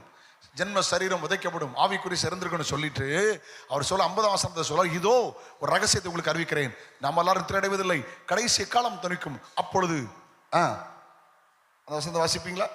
1 கொரிந்தியர் 15:50. நாம் எல்லாரும் திரடைவதில்லை, ஆகிலும் கடைசி காலம் துணிக்கும் போது ஒரு நிமிஷத்தில் உரிமைப்படுத்த நாம் எல்லாரும் மறுரூபமாக்கப்படுவோம். கவனிங்க, 1 மணி நேரம் பிரசங்கத்தை 5 நிமிஷத்தில் முடிச்சிட்டுமா? 5 ஆரஞ்ச ஒரே கிளாஸ்ல குடிக்க மாதிரி சொல்லிட்டு போறேன். 2 பேர், ஒன்னு மரணத்தை காணாமல் எடுத்துக்கொள்ளப்பட்ட 2 பேர். ஒன்னு ஏனோக்கு, என்னுடைய எலியா. ஏனோக்கு திருமணமாகி மனைவி பிள்ளைகளோடு வாழ்ந்த பரிசுத்தவான். எலியா பிரம்மச்சாரி. எலியாவனை விட்டுருவோம், ஏனோக்கு எடுத்துக்கலாம். ஏனோக்கு மரணத்தை காணாமல் எடுத்துக்கொள்ளப்பட்டார். ஆதியாகமம் 5ஆம் அதிகாரம், எபிரேயர் 11ஆம் அதிகாரம், யூதா நிருபம். 5 குறிப்புகள். நம்பர் 1, ஏனோக்கு என்ற வார்த்தைக்கு அர்த்தம் பிரதிஷ்டை உள்ளவன். உலகத்தில் கரைபடாமல் பிரதிஷ்டை உள்ளவர்களாய் வாழுங்கள். நம்பர் 2, ஏனோக்கு தேவனோடு சஞ்சரித்துக் கொண்டிருக்கையில் காணப்பட போனான். Bible says Enoch walked with God. தேவனோடு நடங்கள். தேவனோடு நடந்தால் உங்கள் வாழ்க்கை மாறும். தேவனை போல மாறுவீர்கள். ஹல்லேலூயா. சகையு இயேசுவோடு நடந்தபோது இயேசுவை போல மாறிட்டார். சகையு என்ன சொன்னார் தெரியுமா? இயேசுவோடு நடக்கும்போது, ஆண்டவரே நான் பாவியான மனுஷன், என் யார்ட்டையாவது அநியாயம் வாங்கியிருந்தா 4 பங்கா திருப்பி கொடுத்துட்றேன்னார். எனக்கு சிரிப்பு வந்துட்டு. ஏன் தெரியுமா? பழைய ஏற்பாட்டில் பார்த்தேன், எவனாவது களவாண்டு தின்னுட்டாம்னா, ஆட்டை களவாண்டு தின்னுட்டாம்னா 4 பங்கு திருப்பி கொடுக்கணும். மாட்டை களவாண்டு தின்னுட்டா 5 பங்கு திங்கு கொடுக்கணும். அப்போ சகைவு யார் தெரியுமா? ஆட்டு களவாணி. ஆட்டு களவாணி சொல்தான், நான் எங்கேயாவது அநியாயமா வாங்கியிருந்தா 4 பங்கா திருப்பி கொடுக்குறேன். இயேசுவோடு நடந்தால் சுவாபங்கள் மாறும். ஹல்லேலூயா. வாழ்க்கை மாறும். Number 2, walk with God. Number 3, எபிரேயர் 11ஆம் அதிகாரம் வாசிக்கும் போது 5ஆம் வசனம் 6ஆம் வசனத்தை வாசித்து பாருங்கள். விசுவாசத்தினாலே ஏனோக்கு மரணத்தை காணாதபடி எடுத்துக்கொள்ளப்பட்டான். அல்லேலூயா. All faith. விசுவாசம் உள்ளவனாக ஏனோக்கு. ஏனோக்கு மரணத்தை காணாமல் எடுத்துக்கொள்ளப்படும் விசுவாசம். நம்ம விசுவாசத்தை பட்டியலிடட்டுமா? நம்பர் 1, ரட்சிப்பு விசுவாசத்தினால். எபேசியர் 2:8, கிருபையினால் விசுவாசத்தை கொண்டு ரட்சிக்கப்பட்டீர்கள். இது உங்களால் உண்டானதல்ல, தேவனுடைய ஈவு. ஞானசானம் விசுவாசத்தினால். மார்க் 16:16 விசுவாசம் உள்ளவனாகி ஞானசானம் ரட்சிக்கப்படுவான், விசுவாசியாதவனோ ஆக்கினைக்குள்ளாக தீர்க்கப்படுவான். அபிஷேகம் விசுவாசத்தினால். கலாத்தியர் 3:14 ஆவியை குறித்து சொல்லப்பட்ட வாக்குத்தத்தங்களை விசுவாசத்தினால் பெரும்படி அப்படி ஆயிற்று. தெய்வீக சுகம் விசுவாசத்தினால். யாக்கோபு 5:14-15 விசுவாசம் உள்ள ஜெபம் பிணியாடி ரட்சிக்கும். எபிரேயர் 11:6 தேவனை பிரியப்படுவது விசுவாசம். விசுவாசம் இல்லாமல் தேவனுக்கு பிரியமாய் இருப்பது கூடாத காரியம். தேவ மகிமை வெளிப்படுவது விசுவாசத்தினால். யோவான் 11:40 ஹல்லேலூயா, பிரைஸ் தி லார்ட். நீ விசுவாசத்தால் தேவனுடைய மகிமையை காண்பாய். எபிரேயர் 12:1 விசுவாசத்தில் ஆரம்பிச்சு விசுவாசத்தில் முடிக்கணும். வேகம் போன்ற இத்தனை திரளான சாட்சிகள் நம்மை சூழ்ந்து கொண்டிருக்க, பாரமாரி யாவற்றையும் நம்மை சுற்றி நெருங்கி இருக்கிற பாவத்தையும் தள்ளிவிட்டு விசுவாசத்தை துவக்கிறோம் முடிக்கிறோமாகிய இயேசுவை நோக்கி நமக்கு நியமித்திருக்கிற ஓட்டத்திலே பொறுமையோடு ஓட கடவோம். ஹல்லேலூயா. ரோமர் 14:23 விசுவாசத்தில் வராத யாவும் பாவம். ஏனோக்கு எடுத்துக்கொள்ளப்பட காரணம் விசுவாசம். விசுவாசிக்கிறவன் பதறான், விசுவாசிகள் எல்லாம் கூடும். உங்கள் விசுவாசமே உலகத்தை ஜெயிக்கிற ஜெயம். அல்லேலூயா. ஓகே, எபிரேயர் 11ஆம் அதிகாரம் கீழே வாசிங்க. அல்லேலூயா. ஏனோக்கு எடுத்துக்கொள்ளப்படுறதுக்கு முந்தி தேவனுக்கு பிரியமானவன் என்று சாட்சி பெற்றான். சொல்லுங்கம்மா. பாஸ்டர்ட்ட சாட்சி பெற்றலாம். பாஸ்டர்மார்ட்ட ஒழுங்கா தசமா கொடுத்து ஒழுங்கு கூட்டத்துக்கு தான் நாங்கள் சாட்சி சொல்லுவோம். நல்ல ஆளுன்றோம். ஆண்டவர்கிட்ட சாட்சி சொல்ல முடியாதுல்ல. ஒரு பையன்ட்ட கேட்டால் உங்கள் அப்பா இப்படிலாம் நமக்கா, எங்கள் அப்பா சபையில் தேவதூதன் மாதிரி இருப்பார், வீட்டில் பீசாசு மாதிரி இருப்பாருங்க. சாட்சி இல்லைல்ல, எல்லாம் கெத்தா இருக்கீங்களான்னு. ஆமென். யோபு எடுத்துக்கொள்ளப்படுறதுக்கு முந்தி தேவனுக்கு பிரியமானவன், தேவனை பிரியப்படுத்துகிற சாட்சி. நம்பர் 1 பிரதிஷ்டை உள்ள வாழ்க்கை. நம்பர் 2 தேவனோடு நடக்கிற சஞ்சரிக்கிற வாழ்க்கை. நம்பர் 3 விசுவாசம் உள்ள வாழ்க்கை. நம்பர் 4 சாட்சி உள்ள வாழ்க்கை. நம்பர் 5 யூதா நிருபம் 14ஆம் வசனம். அல்லேலூயா. வாசிப்பீங்களா? அது ஒண்ணே வாசி முடிச்சிடலாம். மெசேஜ். அல்லேலூயா. வாசிங்க. ஆதாமுக்கு 7ஆம் தலைமுறையான ஏனோக்கும் 1:14 இவர்களை குறித்து இதோ எல்லாருக்கும் நியாய தீர்ப்பு கொடுக்கிறதுக்கும் அவர்களில் அவபக்தி உள்ளவர்களை யாவரும் அவபக்தியாய் செய்து வந்த சகல அவபக்தியான கிரியை நிமித்தமும். அடுத்த வசனம். தமக்கு விரோதமாய் பாவிகள் அவபக்தி உள்ள பாவிகள் பேசின கடின வார்த்தைகள் நிமித்தமும் அவர்களை கண்டிக்கிறதற்கும் ஆயிரமான பரிசுத்தவான்களோடு கர்த்தர் வருகிறார் முன் அறிவித்தார். நீங்க எல்லாம் விசுவாசிகள், வசனம் கேட்டு பரிசுத்தவான்கள் வளர்ந்தவங்க. ஒரு சின்ன சிந்தையை கவனிங்க. ஆதாமுக்கு 7ஆம் தலைமுறை. ஹலோ, ஆதாமுக்கு 7ஆம் தலைமுறை ஏனோக்கு. ஆதாமுக்கு ஹலோ 42வது தலைமுறை ஆபிரகாம். ஆதாமுக்கு 76வது தலைமுறை இயேசு கிறிஸ்து. லூக்கால இருக்கு. ஹலோ, எல்லாம் தான் இருக்கீங்களா? ஆதாமுக்கு 7ஆம் தலைமுறை ஏனோக்கு, 42வது தலைமுறை ஆபிரகாம், 76வது தலைமுறை இயேசு கிறிஸ்து. ஆனா இயேசு மனுஷகுமாரனா வர்றதையும் தாண்டி ரகசிய வருகையில் வந்து சபை எடுத்துக்கொள்ளப்படுறார். அதையும் தாண்டி 3 வருஷம் உபத்திரவ காலம், 3 வருஷம் உபத்திரவ காலம், 7 வருஷம் கழிச்சு பகிரங்கமா வருவார் பாருங்க. அதை பத்தி பேசுறார். ஏனோக்கு மரணத்தை காணாமல் எடுத்துக்கொள்ளப்பட காரணம் என்ன தெரியுமா? இயேசுவின் வருகை குறித்து எதிர்பார்ப்பு. கண்ணில் மூடுவோம்.